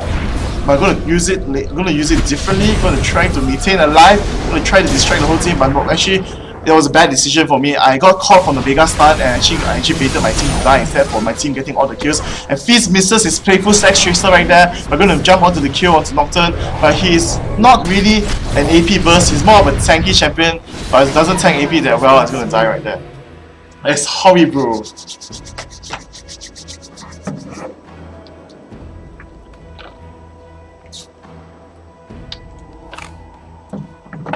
As you can see, just to say another thing, there was no wards on that area. If there were wards, it would be safe for me to rush in, but there were no wards. So if I do rush in just now, it was my own fault because I rushed into a blind bush hoping to get the kill on two squishies, even though I saw Vega right there. And I got caught by the stun. Because I tried to quick draw before his stun came out, but his stun came out first, so I quick draw past his stun, but I still will get stunned right there and took full amount of hits from his damage. No, I didn't blame the support, it was not warded. I mean, it's important, even as an AD carry, I can buy wards for myself sometimes. So, I mean, I wasn't blaming the support, I'm just saying that if it was warded, I mean, even if it's the mid lane, I wouldn't have to blame the support, because if it's the mid lane, even RB could plant the ward. And even sometimes my support needs to help to buy the ward, I should also be able to do it. No, the ward overall needs to be bought by the whole team. I don't know why Irene does not need the blue, cannot move there, so I'm just gonna take it for myself and get the money. Because if you actually take a good look of how it's progressing, we have CV, but we use the CV for the engagement or to see whether they're going to Baron or do Dragon. But we don't have the CV. When it's down, it's down. It does not go on your side. So if everyone actually just holds one ward, you can actually walk half the map, which is the necessary spots, whether you want to be aggressive or not. And I believe Blitzcrank is actually going to teleport back right now to buy an Oracle because they're actually planting a lot of wards and he's out of wards right there. And we have no wards on the Baron. And I think I saw Nocturne. No, it was actually a Nunu moving in. I got no time. And it's actually Warwick. Oh, Warwick and Nunu, they're actually waiting behind the wall. See, they actually did a good job hiding behind the wall right there, over this area, because it's considered a blind spot as the terrain blocks it. So as if I were to chase furthermore, without taking time, I would have gotten caught, most probably by Warwick's ultimate, and later on follow up on the Vega and Nunu all together. So Vayne has actually teleported back. He's actually shown us that he teleported back. This is now our advantage to take Dragon. Oh wow. Was that a misclick? Okay. Anyway, one thing to take note about is that if you are the AD carry, you will want there goes a mischarm. You will want to not get hit by actually I thought dash into the stun. You actually do not want to get hit by Dragon, as Dragon will reduce your attack speed. So as the attack damage champion, you do the most damage to Dragon, even though you do not have a lantern. You want to make sure it does not hit you so you can actually kill the Dragon as fast as possible. I'm actually going very quickly to clear the bottom creeps right now, because right now even the top is pushing. They might see me and move the Baron, so I'm just going to take away all the squishier creeps. Right now move back into position to my team, but instead they're going to opt to push for middle, not go for the Baron. And Warwick might move to me, no, he moves back, going to go for the tower right there. It says, everyone actually moved away from our mid lane instantly. Both Darius and Fizz. there was bad communication from the team. So right now, the smoke bomb has been nerfed. It lasts for 4 seconds only, but it's actually enough to blind and to stop opponent champions from doing any fallout. Like right there, because I smoked this area, it actually stopped the opponent from doing a quick follow-up onto me. Like Vega did not want to push in too far because he knows that his teammates will not be able to reach me in time. And right now they have actually broken our first tower and we're gonna opt to rush in. But I'm not sure whether this is going to be the best choice we are making, as there goes a blind pull by Blitz, but it does not hit anything, but it was a good try. It's just Frozen Heart, his cooldown reduction is going to be very quick, so I have no problems with that right now. It was the early stages, with the lane a bit hard. If you do dive, you're going to get killed by Vega. Also, still I'm not going to land my smoke bomb onto Vayne, going to put her on the fight, because she will not be able to see what's happening. And there goes the dives all onto me. I'm going to flash out bomb everything. And most probably gonna still die. No, Blitzcrank saves me with that knockout right there, and we do get the ace.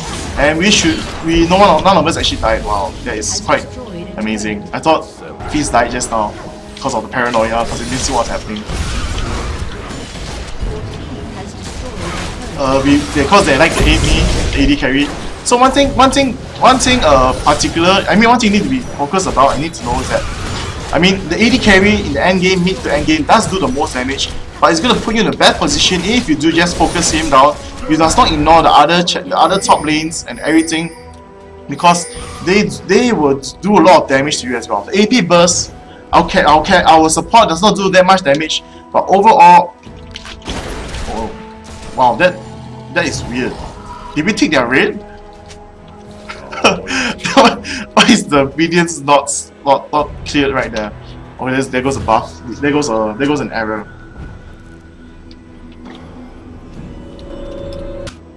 So right now, I come to the decision. I have 3,300 gold. The opponent is still able to burst me down, and I will still get caught off. It's not the problems. But right now, as you can see, they love aiming me. So so I'm going to take advantage of that. If they do not notice I have the Guardian Angel, they're just going to try and kill me. I'm going to revive, and my whole team will do tons of damage to them. And when I revive, I'll have enough damage to kill them off very quickly, because they have used all the spells on me to kill me once, and their spells will be on cooldown, and I revive, and I'll be able to trade hits with all of them, no problem. Try.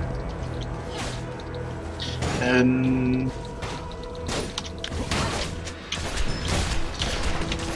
see, you really like this. You can see right now, item build really depends on overall your performance, your team performance, as well as your opponent's champion. What do they have? CC heavy, able to kill you down easily, and things like that. I don't think there's a ward. I think we should start the Baron because they're not even moving towards us. One thing, oh there you go. The one thing is you can actually quick draw. You actually can use a quick draw through this area. It's sort of an escape path. Let's hope I do not miss it. So I'm just gonna show it to you guys. Oh, my team is actually going for the kill now. Hi. Okay, there goes Fizz getting the kill. And this is also one of the areas where you can quick draw over the wall. The shortcut to be taken, so to speak. Right now, because I have GA, I want to sort of bait the opponents to kind of hit me. I mean, it's not a good way to play an AD carry, but personally, my own AD carry is a bit aggressive. I tend to overstand a bit too much because I would want to test the capability of my own skills as well as whether my overall strategy planning is correct. And right now, we do have the Baron buff. We are at a slight advantage, and I'm not trolling my opponents, but this is just a test to play on myself. And I only will do it most of the time if I trust my teammates.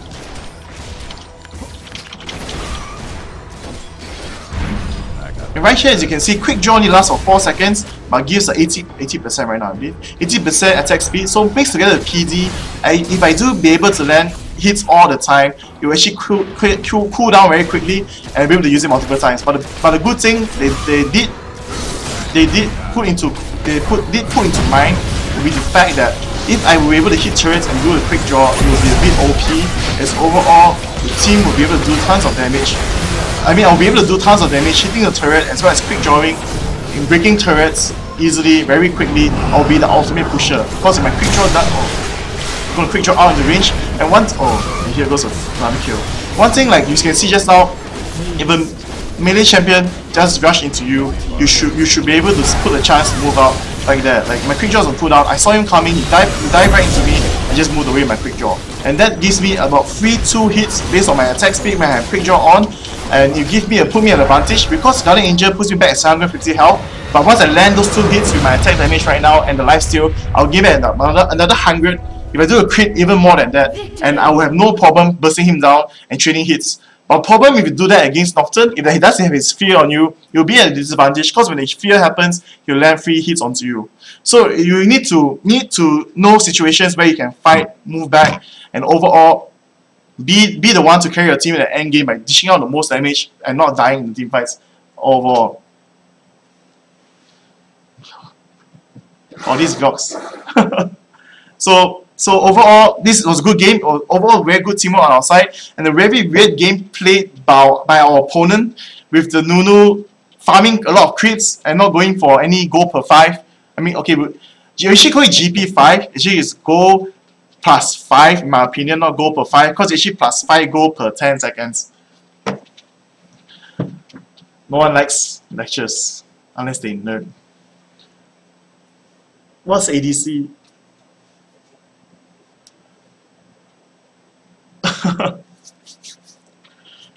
Okay, so overall, I hope you guys did learn something from doing a Graves. I did miss out some of the things, like for the boots. Like if your opponent is a CC heavy team, in the early stages you want to live. Like for this team, there was not that many CC in terms of a far range. Most of it was close range, except for Vega. You want to get the Mercury Threads, like posted by a guy earlier. Like, why did you talk about Mercury Threads? Mercury Threads is also available for. Is it? Oh, wow, it's fine. Mercury Threads is also available for AD carries or Ninja Tabi as well, depending on your depending on overall performance. Like, see, I knew I was winning, so definitely go for Berserker Greaves. If I was losing the lane, I might have went for maybe Ninja Tabi. But against Vayne, Ninja Tabi is quite useless because she relies mostly on the true damage, so Berserker Greaves would be the best choice. Mercury Threads overall will not put me in the advantage in terms of my laning phase. So that's why you need to slowly decide what you need to pick. But of course, it's best to learn so you pick up the attack damage ADC, attack damage carry. You want to go with this build where you go for the Berserker Grease, 2 Doran Blades, and the Periceptor, and then you understand why the build for most AD carries is that way. Unless somehow, when you go back to base for the first time, you're able to farm 3830 and buy Infinity Age, then kudos to you.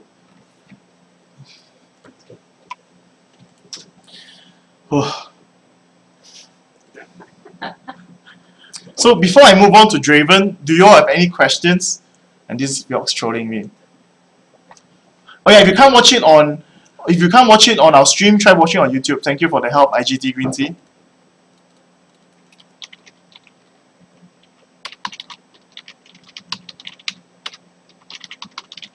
So I thank you guys to join my game and help me be able to put out a lot of effort into speaking and as well playing the game. No, you'll not get a free Draven, I'll give you a hug. So IE. IE. You should try to download Mozilla then, or Google Chrome. Okay, so this next game is actually going to be a custom game.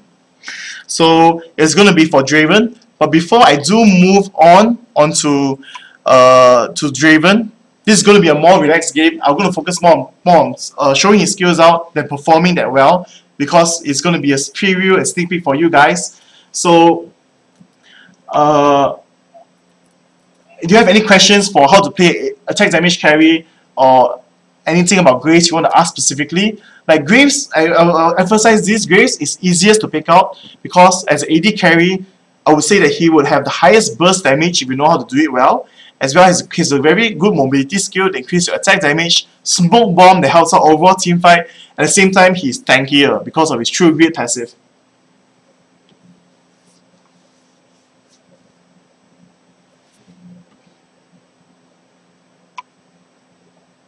Is the chat still on mute because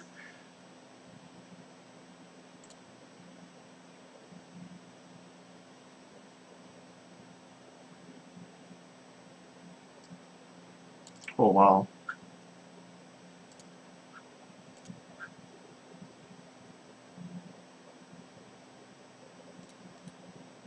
It's still on mute.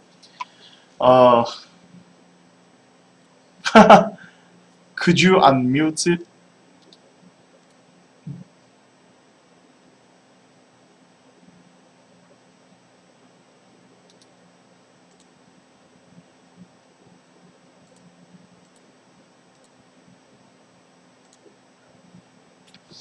Let's see.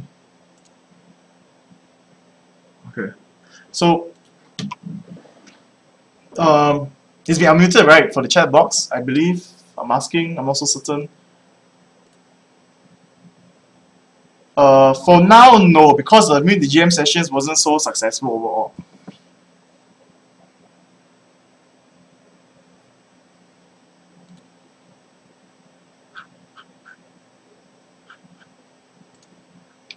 Okay. So this one, this one will be. This one you can unmute now because it's be easier. It's going to be a custom game instead, so all of you will get the chance to actually see this happen. It will not be in a normal game, so everyone will have a fair chance to get into this. So I mean I need it to be unmuted so I'll be able to talk to the audience who are watching right now before the game ends.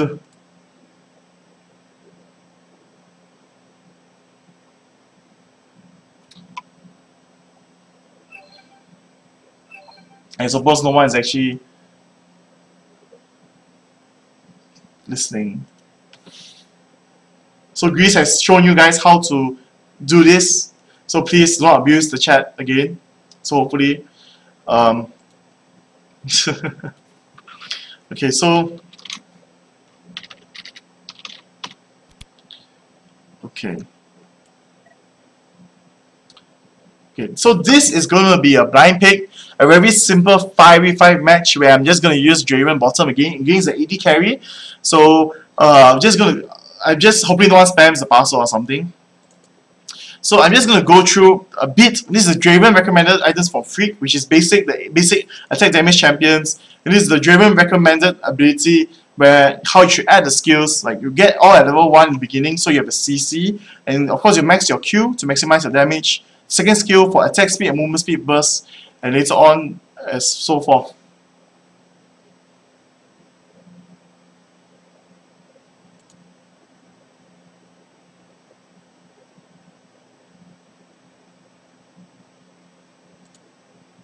Yes, I know I can, but yeah.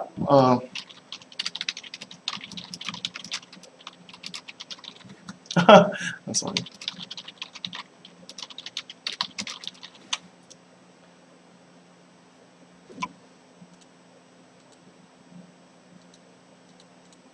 I will type the pass here in the IRC chat.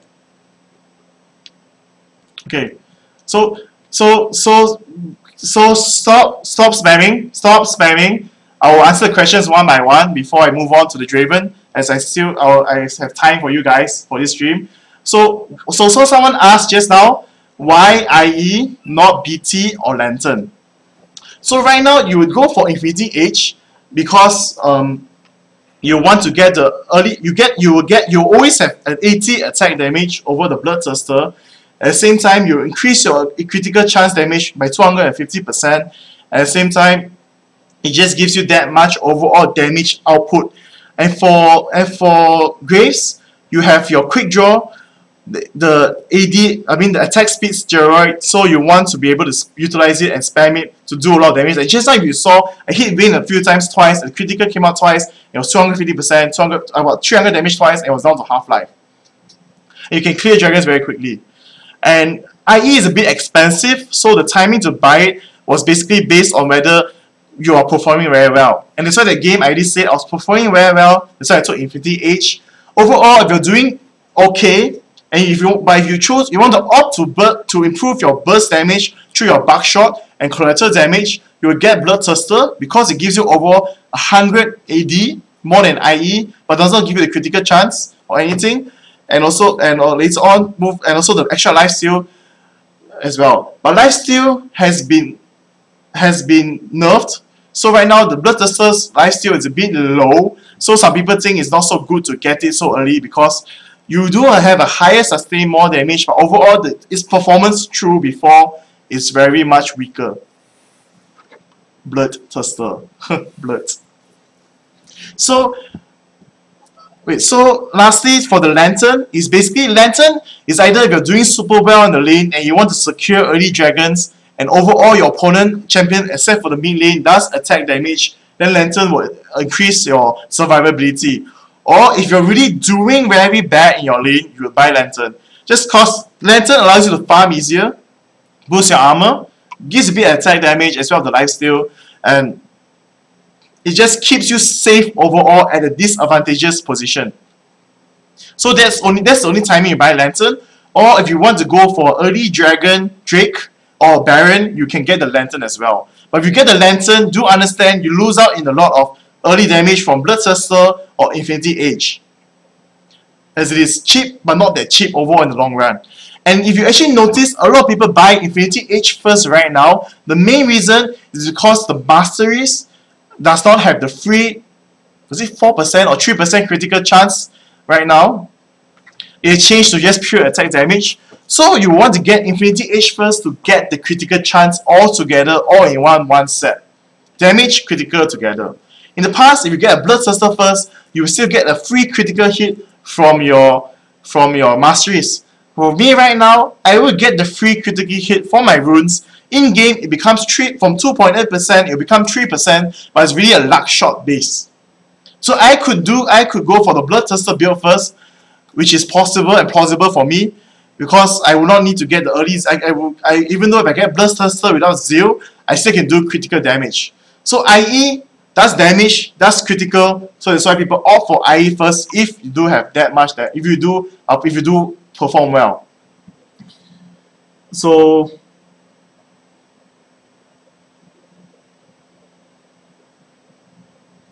I'm sorry, Choco Billy, I was not sure who came into the game. I'll play a separate game with you later.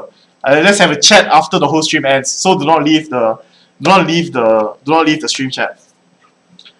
Okay, so right now, if there are no more questions regarding the item build I did just now, I would stop talking about Graves and the AD, and I'll move on to Draven. And so,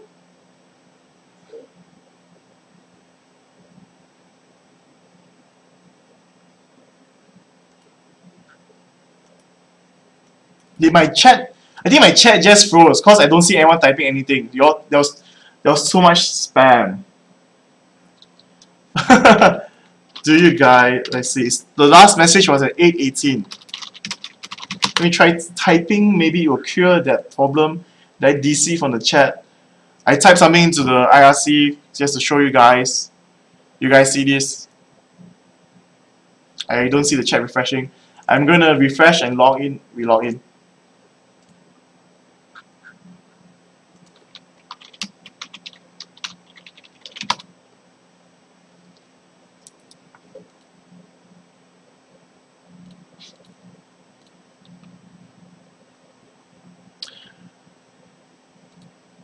Okay, yeah, it was stuck. Okay. Oh yeah, one thing to before I move on, one last thing a person asked, Madred or Last Whisper? It's actually quite simple to see. If you get a Madred's Blood Razor, that will be if your opponent stacks Warmogs and armor and no MR. Because Madred does magic damage, percentage health damage based on magic damage. So if your opponent does have that MR as well, the Madred does negligible damage. It's actually reducible from that for magic resist. So it's a Last Whisper will overall be better than Madred's Blood Razor. And I think the chat just froze after someone said nothing.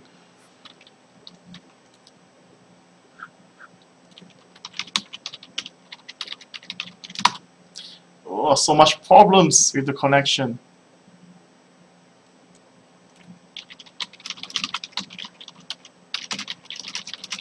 And I can't log in for some reason. Okay, yes, I'm back. Okay, so basically I will type. No, I will just refresh the thing. Okay. Okay, so wait. Can everyone stop spamming right now? I can see the chat already. It's fine. So thank you all for worrying for me. Can you all please stop spamming so we can move on? Okay, so right now I'm going to type the question into the chat and announce it at the same time. It's going to be very simple. Okay, so you do not need to type the password into the chat, but just need to type the password into the custom game to join this game. Okay, please stop spamming or I would have to mute everyone again through Graves. Please stop spamming.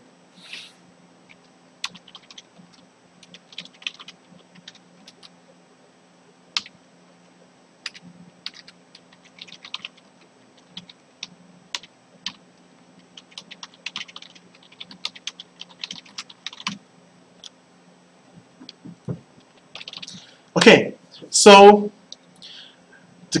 this is a very simple question. The answer is even more simple. This is going to be very easy for everyone. So the question is, does Draven passive proc or activate on critical hits? It's just a yes or no.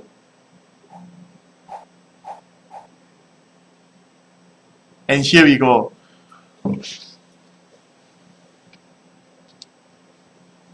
So this answer is yes. That time lag. It's just 3 letters. Okay, so this is gonna be sort of a my Draven spotlight tutorial for you guys before it's released. Maybe tomorrow you'll see him as usual, or normally on the Fridays, but that's when our champions will pop up. So Draven is one of the attack damage champions that's going to be very, very, very fun to play, but very hard to master as well. He's going to be like cocky overall.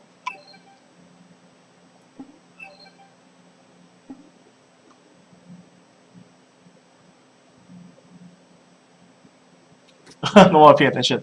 Okay, so right now I'm going to move on to the game to show Draven to you guys as well, with the new skin to all together. Welcome to the League of So Dreams. right now, I'm going to opt to play the same mastery build, as well as the same runes. But then I'm going to have to rethink about my summoner spells on what I want to use. If you want to be aggressive, it will be Flash and Ignite, but I will play Flash and Heal because the Draven is if I do a mistake, if I choose to catch my axe when I move, when it's ricocheting back and fall into a bad position, the heal will save me.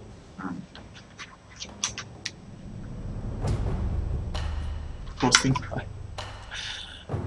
Okay, so I'm just trying to show you. See, as you can see, difficulty is not that high, but it's actually, to me, a bit quite high. For your first try it a few times, it's going to be really hard to get used to. And his passive, which is Weaker Blades, Draven's critical strikes deal bonus physical damage over time. And the Spinning Axe also causes this effect to proc, even though it does not critical strike. So Spinning Axe, you see, it works with critical strike and Spinning Axe. The axe does not exactly drop where you're facing, because if you stand still and throw the axe, it will actually sometimes bounce a bit to the left and to the right, bounce back directly to you. And it is more not only on where you're facing, but it's also more on when you last threw it, where you were moving towards is where the axe would have dropped. That is like, so far I've tested it myself, how I view it and how I think it happens. See right here, see, he was facing right into Draven, but you see, it jumps sometimes a bit to the left, a bit to the right. It will not jump back exactly to the same position. See? So this is why Draven needs some time to master, as you need to notice what's happening overall when the team fight engages, or when you're trying to harass the opponent.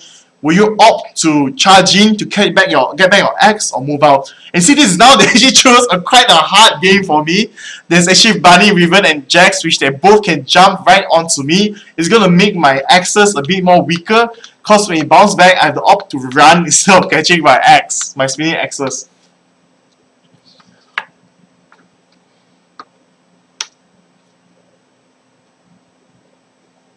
So now my team is a bit weird. double AP team with Kassadin and Fiddlestick, as well as Janna as a support. So with the extra movement speed from Janna, most probably be able to move faster quickly to get my axe back. And as I do throw the axe and get my axe back, her shield will buff my AD as well as protect me. And Lee Sin, being a top laner, is going to be quite strong, as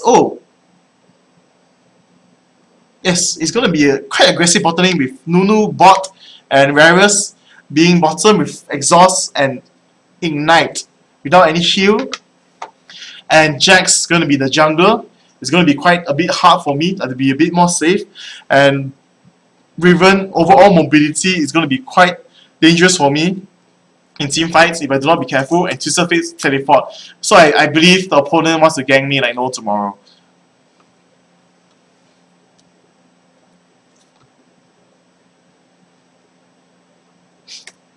I say Nunu and Rarus. Ramus.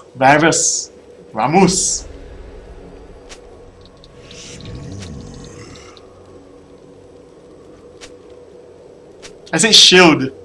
Shield. I didn't say that. Am I eating my own words? Words? Accent, wow, accent. Thank you so much. Welcome to It's okay, we will see what happens. So the first skill we want to max is of course the spinning axe. And right now Janna will try to help me pull, I believe, pull the golems, and we will see how this works out. Cheese pie. Cheese pie.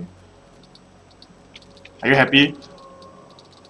Anyway, and the second skill, Blood Rush, is actually very good, because when I throw the axe, if I do catch it back, it goes to an instant cooldown, and it allows me to spam it a lot. It's like if I chase the opponent champion down, but I need to be careful not to be trying to proc the cooldown too much, trying to make it refresh itself too much, and focus on catching the axe instead of harassing or killing or moving back from the opponent champion. That English. Why shoe first, yeah. Okay, so she sees seashore on the seaside. She sells seashells at the seashore. Seashells at the seashore. Anyway, so the boost and 3 pods is basically what typical ADs should play right now to be on the safe side, because you want to make sure that overall you. Ooh. Oh crap! Oh, here they come.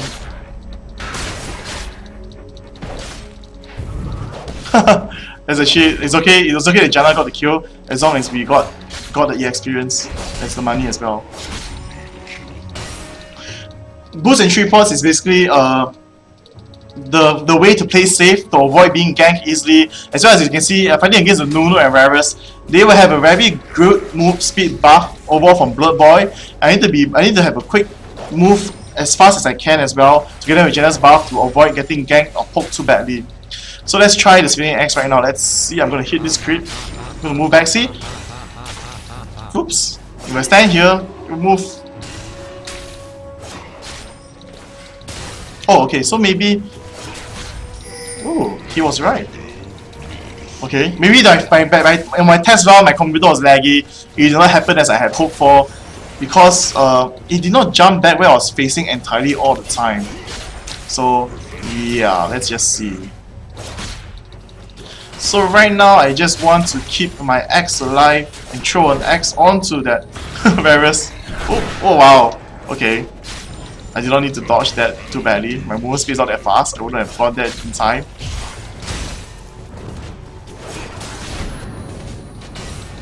Okay, yes, it does force where I'm facing and moving after I throw the axe.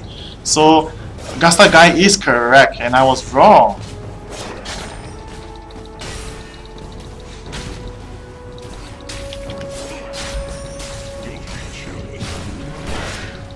Wow, this Varus. Oh! Yes, I get to catch it. See, you always want to look at the cooldown of your spinning axes so you know when to toss it or to save it. Oh, there goes one. If you really want to keep it alive. And someone mentioned that Trinity Force is an item that you can get. Yes, you can definitely get Trinity Force for Draven, as if every time you catch a spinning axe, your Blood Rush will be on cooldown and you'll be able to use it very often. You're able to proc your Sheen very well. And one thing nice about Draven is the bonus attack you get from that spinning axe. See right here, as my life force a bit short, I really use my health pot as I want to make sure that I keep my HP high. Ooh. Good shield by Janna. Keep my HP high as well as be able to stay safe. Don't want to get pressed too hard. If the jungle comes, that 100 HP will be the difference on whether I survive or die, as they do have exhaust and ignite. And Castley gets the kill onto Jax right there. Oh, Janna being the one that's more aggressive than me right now. I'm gonna push Nunu back and slow him down as well. I'm gonna use I'm gonna use my W again, my Blood Boy, as I managed to reduce the cooldown as I catch the X one time just now. See right there, I catch the X, goes on the cooldown, activate it, do tons of damage. See, that's how you can play Draven effectively, but you you see just now, I choose not to catch the X even though it fall backwards because I wanted to chase Nunu down, make sure he died.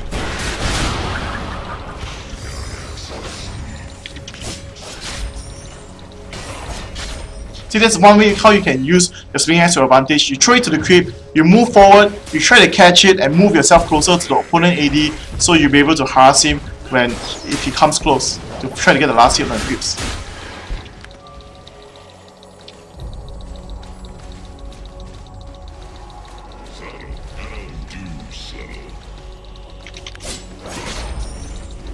See, I want to make sure that when I throw the axe, I move, it falls into the position I want, and just the guy. So I'm going to push them back right there. There goes the double push by both me and Janna. I'm going to put us in a very advantageous position. As Jax no longer has his stun, I'm going to be more aggressive onto him. But I'm out of mana, so I'm just going to fall back actually. Since Nunu is the one that's going to sort of hold the lane and do the farming, I'm not so afraid, and Jax might still be in the bush.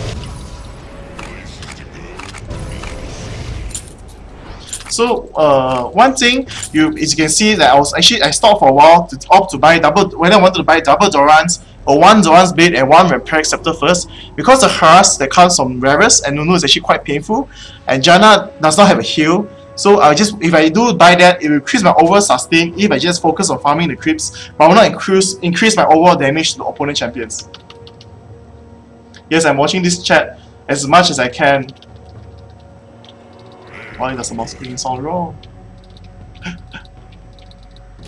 Oh wow. See, I was looking at the chat, walked right into Rarus, got hit, then proc his passive. Oh! The favorite. Oh. As you can see just now, if I do not. Oh wow. Oops. If I do not catch the axe, my attack animation will become back to normal. It will not proc my bonus damage for my passive. So it's actually important that you want when you do use your axe, you want to try to catch it until the cooldown, at least as long as until the cooldown happens. Just cause you want to make sure. Oh. Just cause you want to make sure that you get it.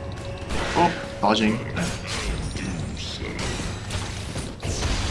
One thing about Rarus is that when you do charge his arrows, it's more like a mind game. So who has the better mind games will definitely be able to dodge or will be able to land those hits.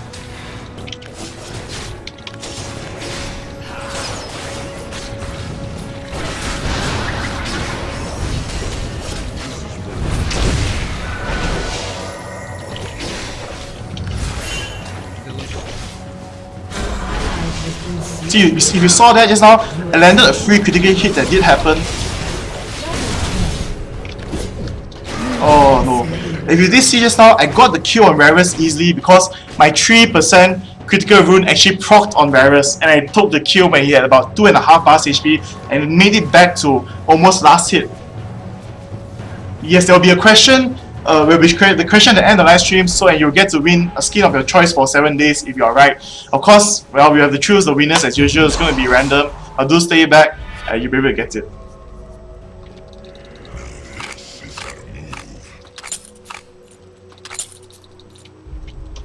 So right now, I will just ask you guys, would you like to see me try out the Trinity Force, the Trinity Force Draven? Oh, by the way, just to let you know, you will know where to answer later. Just to let you know, if the ultimate, the Willing Death, is actually a global ultimate. It will go out and come back. So it depends on your position when it comes back. If it's not longer in that same straight line, it will actually fall back. See, I was able to farm my creep, use the spinning axe, and able to catch it back just because I knew where I was falling, because I was facing the correct direction. I wanted to fall until, like, let's see if I do. See, I retreat there and move back. Wow, this. Oh wow, so aggressive. When no one, someone.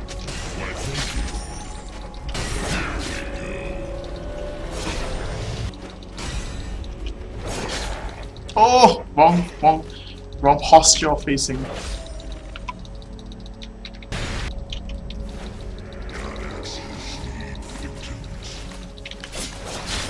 Let me just show you my ultimate. Like, I'm gonna throw it from here right now. Oh, actually, I accidentally clicked it to return. Oh no, sorry. If I actually recall it to return, but you actually return if I do. Oh, I missed that. It will actually return after it strikes the champion. So it has a global range. It can reach until the opponent's tower, but when it hits the opponent champion, it will really start reversing to return back to me. But it does go off a bit further before it returns, so it's possible to hit everyone in teamfight if they are lined up in a straight line. And if you have realized, casting Q does not refresh my attack animation, but it just gives me something else. This gives me a spinning axe. As you can see, it's spinning on my hand. It does not give me the extra auto attack which some skills will do, like on Wukong or Vayne's Tumble, as well as his stun, the pushback, knockback, dodge arrow thing. I can't remember what it's called. And one thing you want to try to do is, of course, when you do your spinning axe, you want to not use it as much as possible But instead, when you use it once, you keep catching it until you need the time to use the second one. And just now, I procced the second one as I was chasing Varus down because I wanted to make sure both my auto attacks were my spinning axes, does the extra bonus damage, at the same time does the extra physical bonus damage for my passive. Which puts me in a very, very good position. Like, if I were against Grace, I would have been in the won't be that big good of a position if I choose to chase down, because Buckshot would definitely do more damage than me, and it's a burst damage type.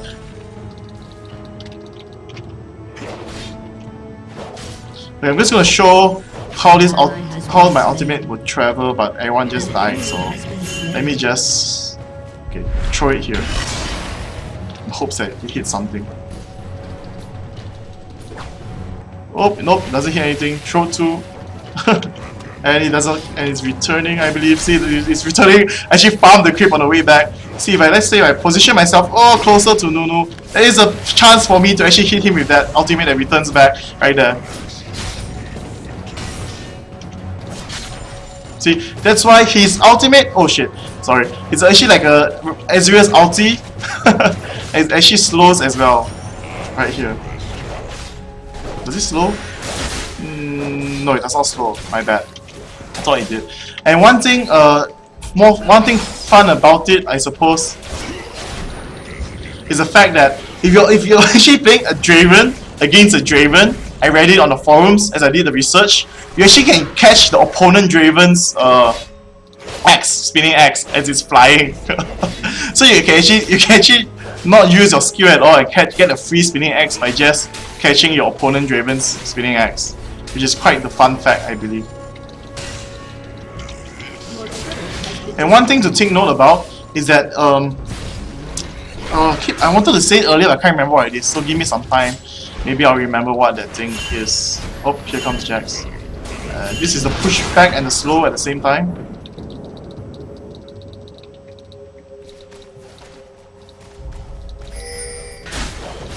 See, right now I'm fine with him poking me because I have a very high sustain and he has no fallout after that. He's just trying to do as much damage to me. As you can see right now, as I hit the creep, I gain back quite a high sum of life. So I have no problems in taking those free hits right now. Trying to make him come closer to me actually. And there goes a ward down by Nunu bot right there. One thing you want to keep in mind is that you can actually put a countdown on the opponent's ward. Like just now you saw it happen, you count 3 minutes from now, the ward will disappear at the 17-minute mark, and you could have... Oh, okay, never mind, that's fine.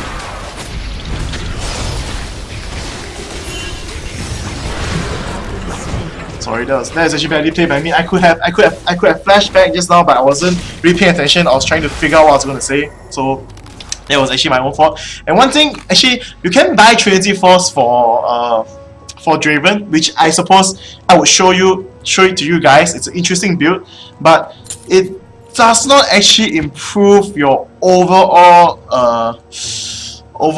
damage in the long run, I suppose, because you do need to catch your X and proc the Blood Boy.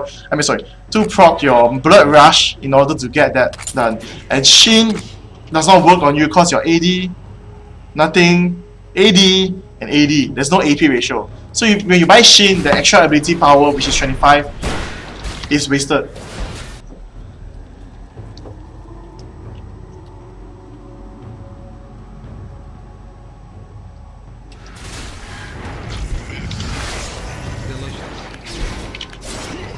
An enemy has been slain.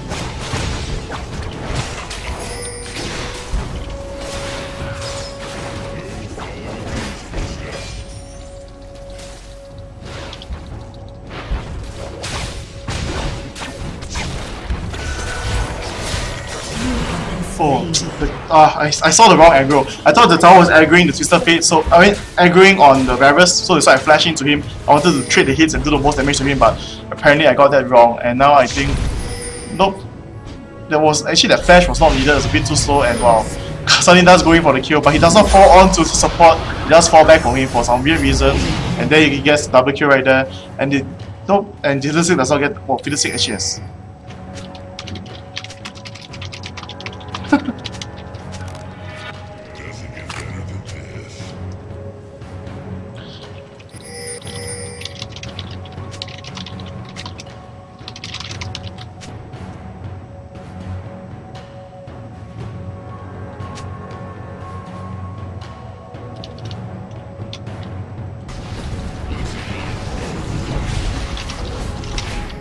As you can see, just a guy is trolling me.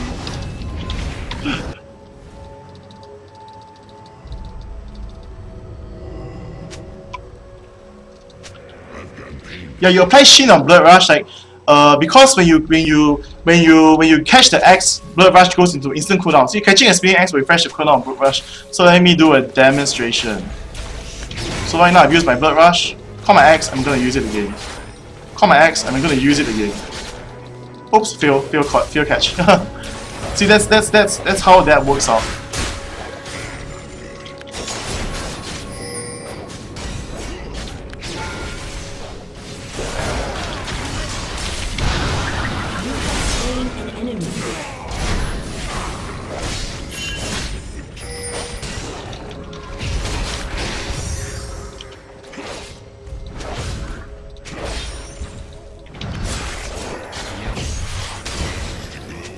It's actually AP Nunu.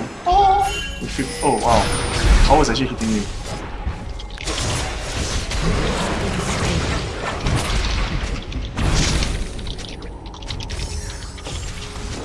Isn't it 3 top?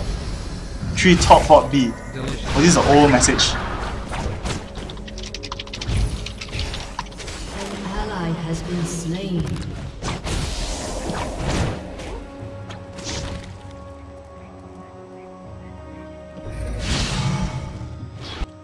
Maybe. Oh, and Trinity Force actually works well with overall with Draven because you have the ability to refresh Shin. If you do proc your phage, you will not have to push out too far to catch your spinning axes. As you do so, the opponent down. And I'm not gonna be able to kill Kasadi. And somehow everybody is actually coming to bottom. If I'm not wrong, Raven should be behind this wall as well. Nope, it's actually right there.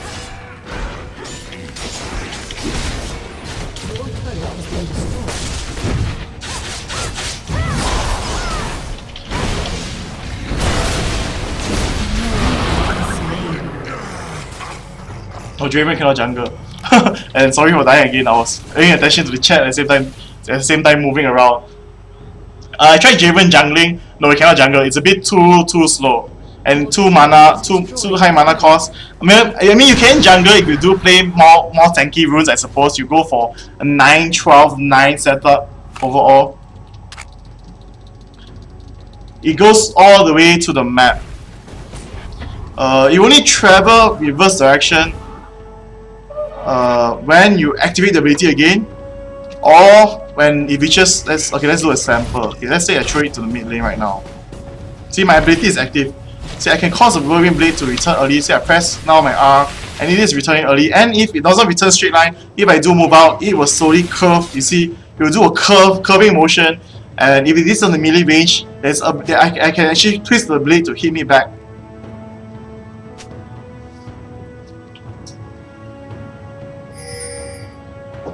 You set the distance by recalling it, so to speak. See, right now I'm gonna knock them back. Oh, oops! I actually set onto the slow of.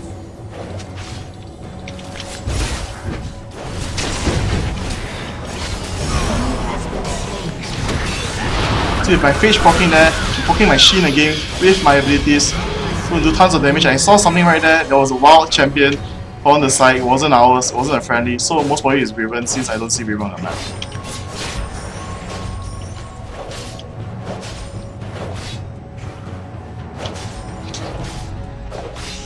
Oh, it's actually might be the Nunu bot instead. But he's standing there right now. I'm just gonna use my Blood Boy, catch up, do tons of damage, catch up with this, do the double spinning axe. Ooh, Blood Boy. See, this is the basic Draven combo. You catch spinning axe, your Blood Boy, move up fast again, get the attack speed and movement speed steroids, and keep on moving again. Oops. Oh, it's actually leaving me alone.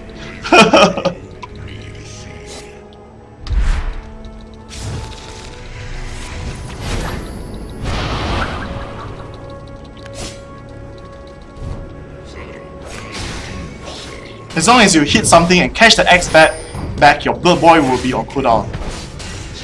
See, if I activate now, I catch my X, it's already fully cooldown. Oops, I missed the catching of the X because I was talking. Yeah.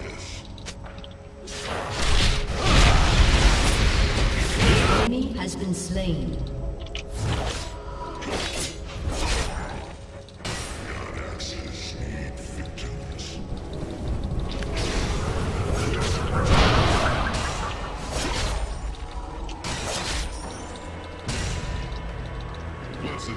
Right here, if you see, if I activate a second spinning axe, the cooldown will reset. I mean, the cooldown of how long the spinning axe lasts on my hand, in a sense, will reset. If you see, if I do stand here and just normal hit, the axe will return in the same position. Sometimes it will stray off a bit from the correct path, go a bit to the left or the right. So you see, it becomes very troublesome. You want to focus on catching. You want to focus on catching it. You want to focus on attacking, harassing the opponent champions. So when you know you're not going to be able to catch it, you will want to just give it up and actually continue to harass the opponent champion with normal basic attacks.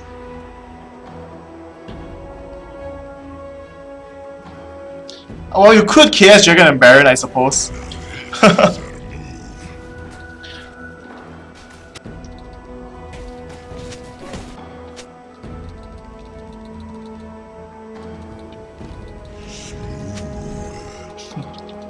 Well, I really can't do much unless you do help us report with about all those the rank trollers or AFKers, because you know I'm not in the game, so I mean I can't judge it in terms of, because it will not be fair. I wasn't there to see the actual thing happen at the same time. So you must understand there are certain procedures to how we do our work. It's just how things work. You know, nothing comes like, you know, I'm a GM. I have total power. I have total everything. You know.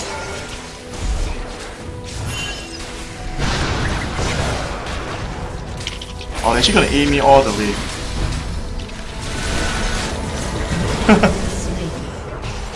Right now, Jax actually manages to stun the Peter stick as well as Castlane. Castlane gonna move into the kill onto Twisted Fate, gonna get it with the Ignite, as well as Castlane gonna fall back with the flash, uses ultimate move back. Revan comes in for the stun, for the kill onto Castlane as well as Janna, but Castlane almost will be able to jump out. Nope, he doesn't jump out fast enough, and Janna is just so hard to kill. And everyone's just going to push bottom and kill Draven because most probably I'm playing. And I do know Devil of Evil and Ideas. I've seen it in the live stream quite a few times. But Lee Sin is just gonna break the inhibitor.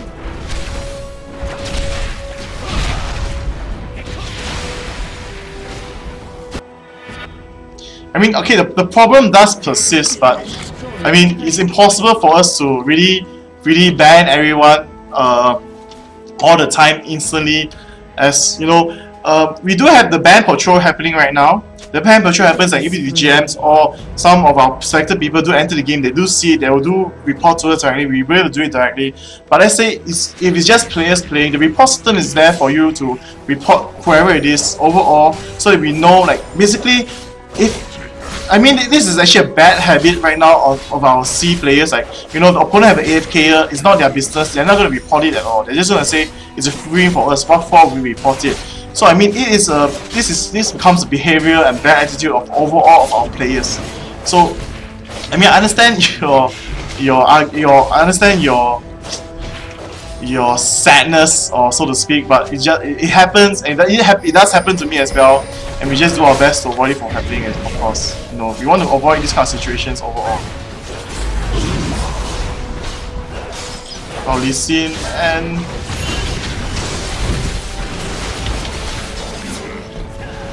push Jax back right there. Got knocked up. He's gonna try to jump onto me, but no.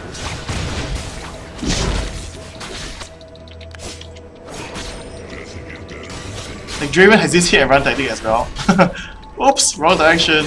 Nice. Wow, who jumped in? Janna's too early.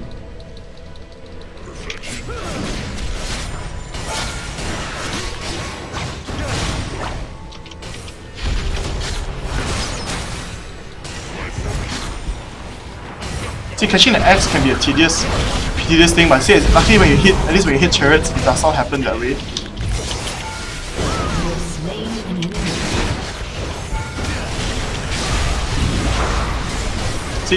See right now I'm gonna play safe. As you see, I'm trying to hit and run as much as I can, as they're all champions that can be able to jump to me. I might miss some of my axe as it happens, but it's for the best safety overall.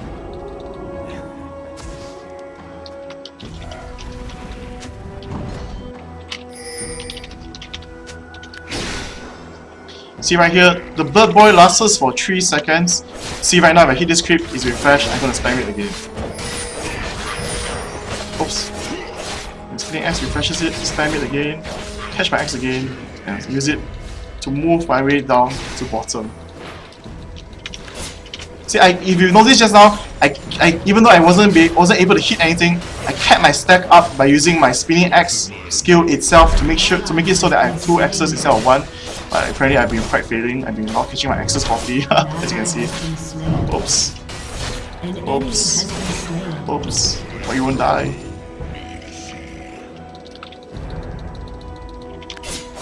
I mean, if you buy Trinity Force, you have the phase effect. I suppose it would be a bit similar to that of Ash kiting, but then you don't really have that slow that happens all the time.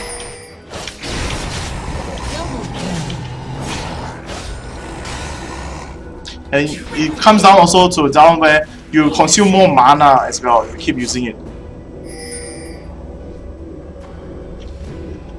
When will this end? Getting sleepy. Draven can get Frozen Mallet. There are some who play a more tanky Draven where they buy Frozen Mallet and Atma, but I mean, it's totally doable, but then you of course lose out a lot on your overall attack damage. So it will be like maybe the 3rd item you get, but not the 1st item.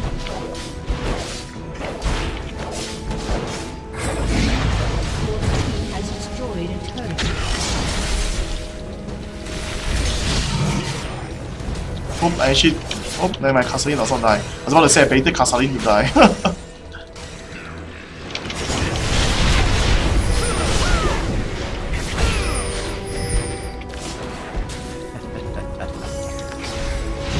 Does Revamped has his flash? No, he does not, so it becomes a free kill for us.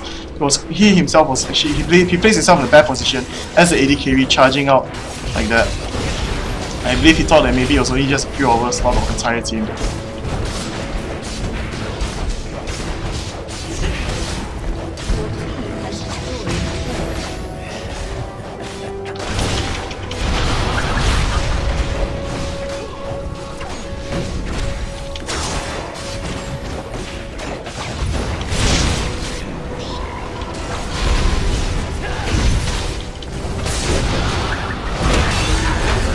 You can see I actually forego to catch some of my axes because it will put me in a bad position.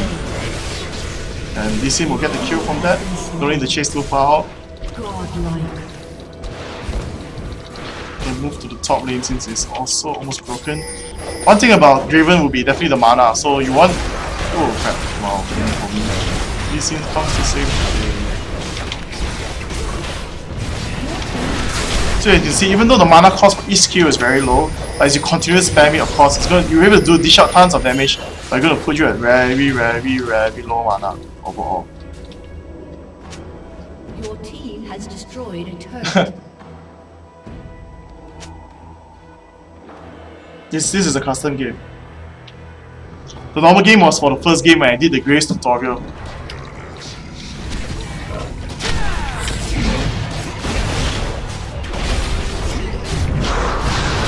I will not say that was just the Lee Sin that carried. Everyone did a good job overall.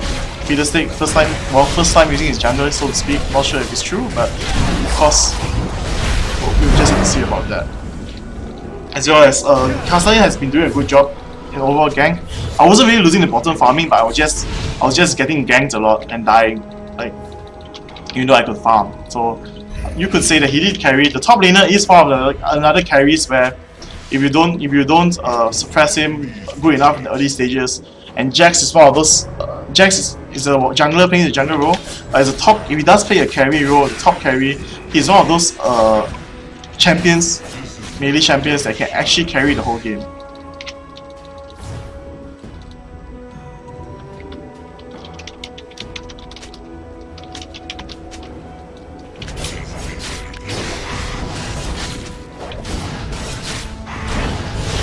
X hits me, my position. Oh, there's the axe.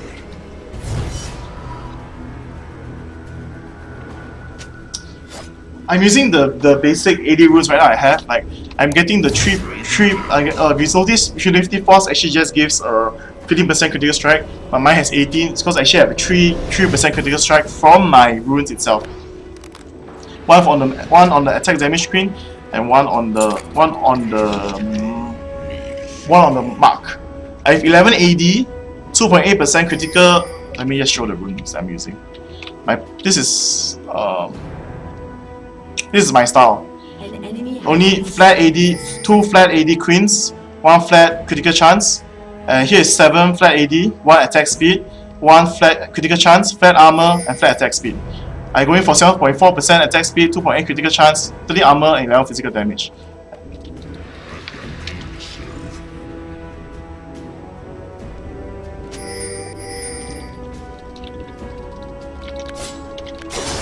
Oh wow, how did I miss that? No one saw that.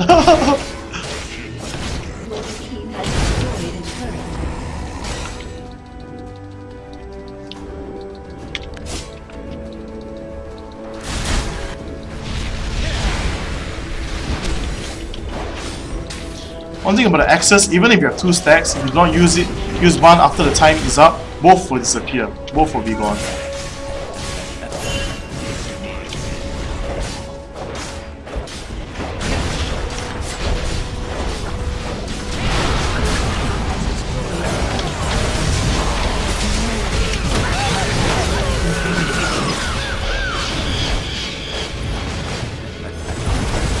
Everyone's just charging from here.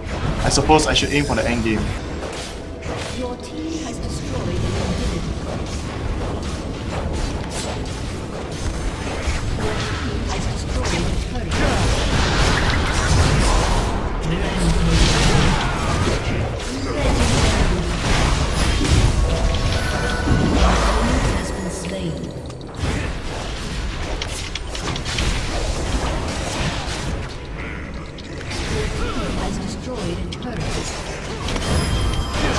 Oh, those trolling teammates.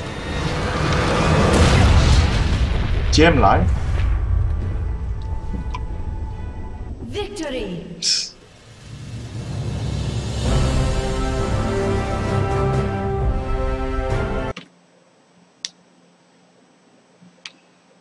So I believe some of you are just here for the question, since everyone is just spamming.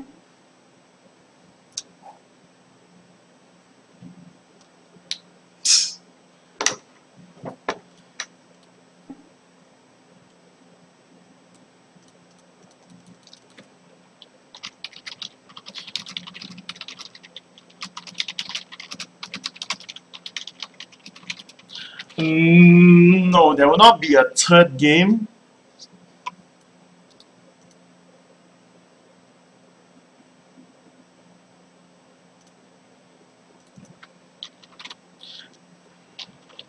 There will not be a third game, but if it's finished, and tomorrow of course it's GPL, so definitely won't be any live stream. So everyone wants that question so quickly. But before I go to the question and end the live stream with the question, do you all have any questions to ask regarding this revamped live stream with this tutorial session that's been done? Even though it's done quite badly, I'm trying to play and talk at the same time, and I did do a bit of bad mistakes, but those mistakes allow me to be able to tell you guys what to do, what not to do. Overall, help you guys out, I suppose. I mean, most of you might have already known this, but this is just like basics, or some are more advanced, some things are more simpler, but maybe it's a reminder for you guys, but you'll just see. Can we get an live live stream back? We will see about that.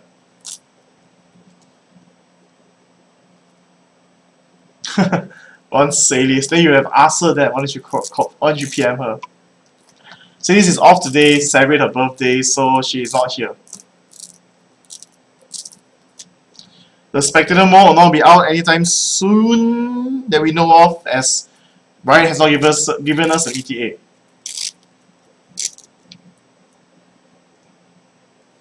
Tomorrow might not have the Pulse Fire Israel skin. I'm not so sure, I'm just saying, but I can't really tell details about skin releases that much. You just have to wait for it.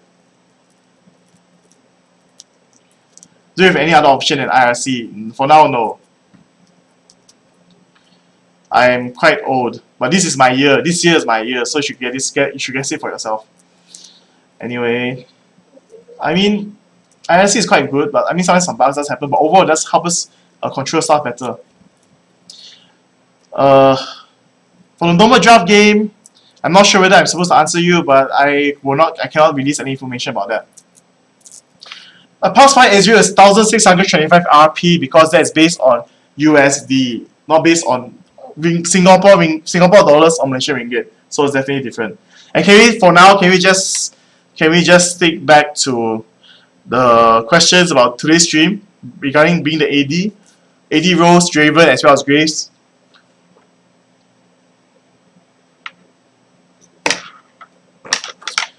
To answer Supreme Roll, as you saw the Akali one, you can expect for something to come out soon.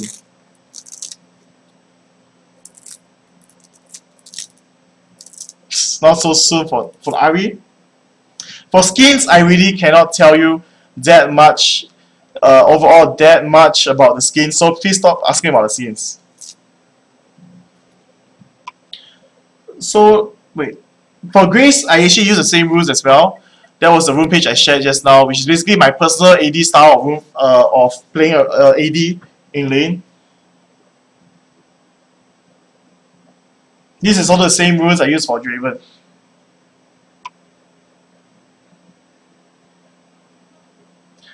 I will consider Grace a rebalance because it didn't really nerf him, but it really just forced people to do to go into the face to do the buckshot instead of landing 3 far-range buckshots but still doing tons of damage. And the smoke screen will be a rebalancing factor. Smoke screen was taking too long. Yeah, Grace smoke screen just wins team fights overall. I would recommend the AD carries or those who like to try AD carries to play Draven, because overall Draven has a global ulti, it's fun to play, and you know, you actually have maybe something more entertaining and focusing to do where you're going to catch the weapon, where you can catch the splitting axis. If your attack speed is very fast, will you not be able to capture the weapon. So for the weapon for Draven just now, you saw the axe flying out. If I stood still, it will either fly back to my same position or slide to my left or to my right. But if I do chase, after I throw the axe, if I do run forward, it will fall even more forward of me. So if my opponent is actually running away from me, I will have no problem catching the axes.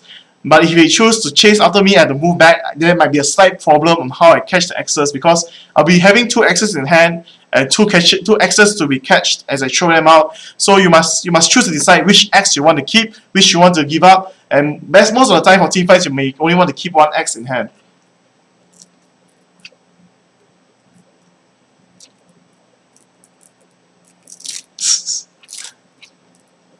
The transaction will not complete, it's just right there.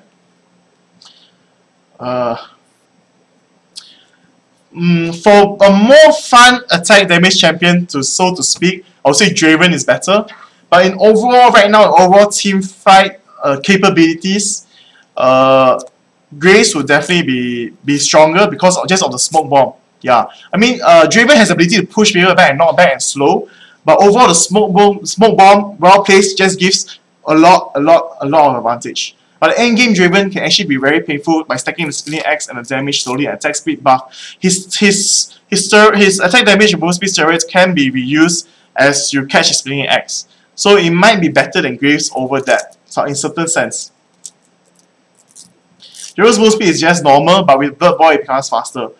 It's a bit like Flora's third skill, where you increase your attack speed, but you must hit a crit, but for his, increase by quite high for the first second, and it slowly scales down throughout the 3 seconds. Akali or Draven is really hard to match because they're actually a different matchup. Draven can be viable in competitive gaming because, as you saw, his early damage with his spinning axes is actually quite high. If you have a good support and depending on matchup, you can actually do tons of damage to the lane, and has a very easy way of farming the creeps at the same time. But then it will take a lot of time for people to practice, because I mean you will make a lot of mistakes if you play wrongly, like you activate the Blood Boy timing wrongly, you miss your spinning axe, and it becomes a lot of scenarios where Draven will be a bit weaker. Yeah, but Dravens can be a top laner actually. Is Darius or Draven better? Depends on if you have the same role, it'd be easier to say. Darius might not be able to own Draven, if you ask me. In the early stages, Draven will have the advantage. Ezreal will be better in terms of its escape, the ability to escape. Right now, all the new skins, they're good. As you can see, if you actually notice for the new skins, they're actually there's no like one good skin and one lousy skin, but they just come by one perfectly well skin. In game, it looks nice and it's totally very different and attractive. So I don't think they'll be releasing 2 skins right now, from what I know, but I'm not so sure. Will Draven get nerfed? Then that will depend on these 2 weeks how people play, or maybe someone just use it to OPD.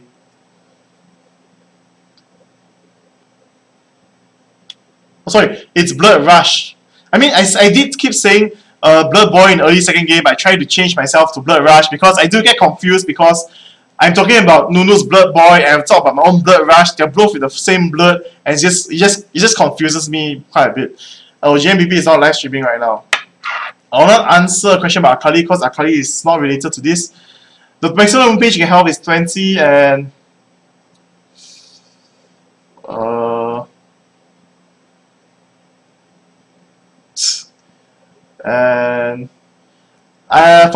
for Grace, I already answered.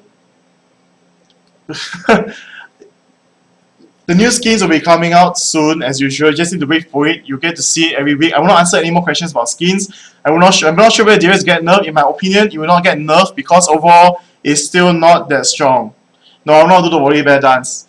And which champion should go with Draven? If you want to spam continuously, but it does not really give you burst damage, it will be Soraka. But it's actually the matchup is not that good. You definitely want Alistar or maybe Jaina, because they will at least keep them in their spot. No, knockback and stun. When you do your first mini X, it'll be easy to catch it back and refresh the cooldown on Blood Boy. Or even Taric will work.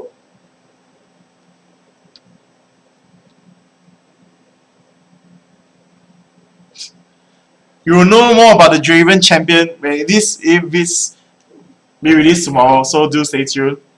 And okay, I'll stop answering questions. It's been dragging for quite some time, and a lot of you are not actually asking questions that should be asked. Yes, IE will be a good item for Draven.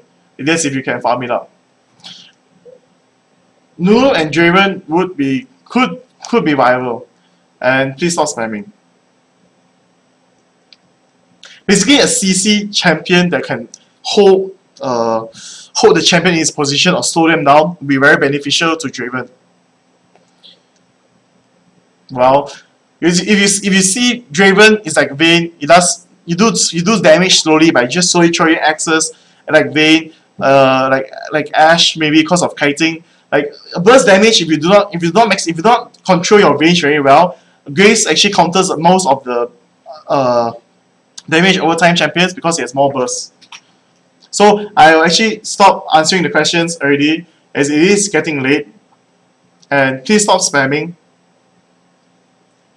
For all of you who have more questions, you could maybe go find me on my Facebook page and post it there, and I'll try to answer as many as I can when I have the time.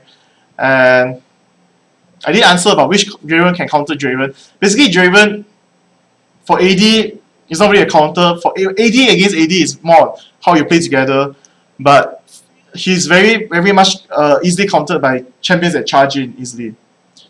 And why the hell is there a UGs.com porn tube website being sent by someone right there?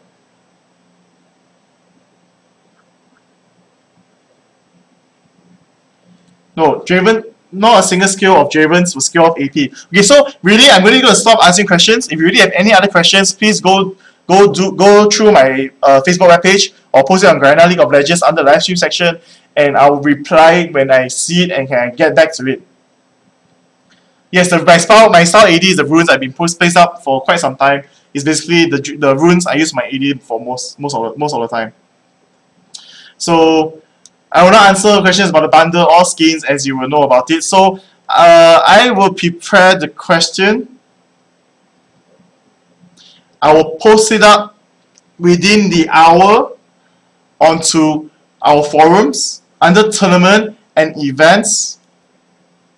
I'll just post it out in 5 minutes. Just give me 5 minutes to post the question up, and you will see it and you can answer it from there. Okay? So I know a lot of you are being very impatient about the question, so do stay tuned. Give me 5 minutes. I'll prepare it immediately onto the forum thread. I changed from the hour to 5 minutes. Just give me 5 minutes. Okay, just give me 5 minutes. And if you all don't stop spamming, I can't really. So just stop spamming. Give me 5 minutes, and I will post it up. So this is the live stream for today. So I'll see you guys next week. I always see you guys next week. Singapore will be handling next week, so most probably you're going to see Maria or Jehuti, depending on how it's going to happen. So do leave your feedback again on our Revamped Livestream page, our forum threads, on our Facebook page. We all know a lot about the things you have been posting, the feedback you've been giving us. So we've been trying to balance this out, and please do continue to provide your feedback, and we will continue to fix it. So I'll see you guys soon, and well, give me 5 minutes, okay? 5 minutes, and the Q&A will be up on the forum thread, and you will get your chance to win the skin of your choice.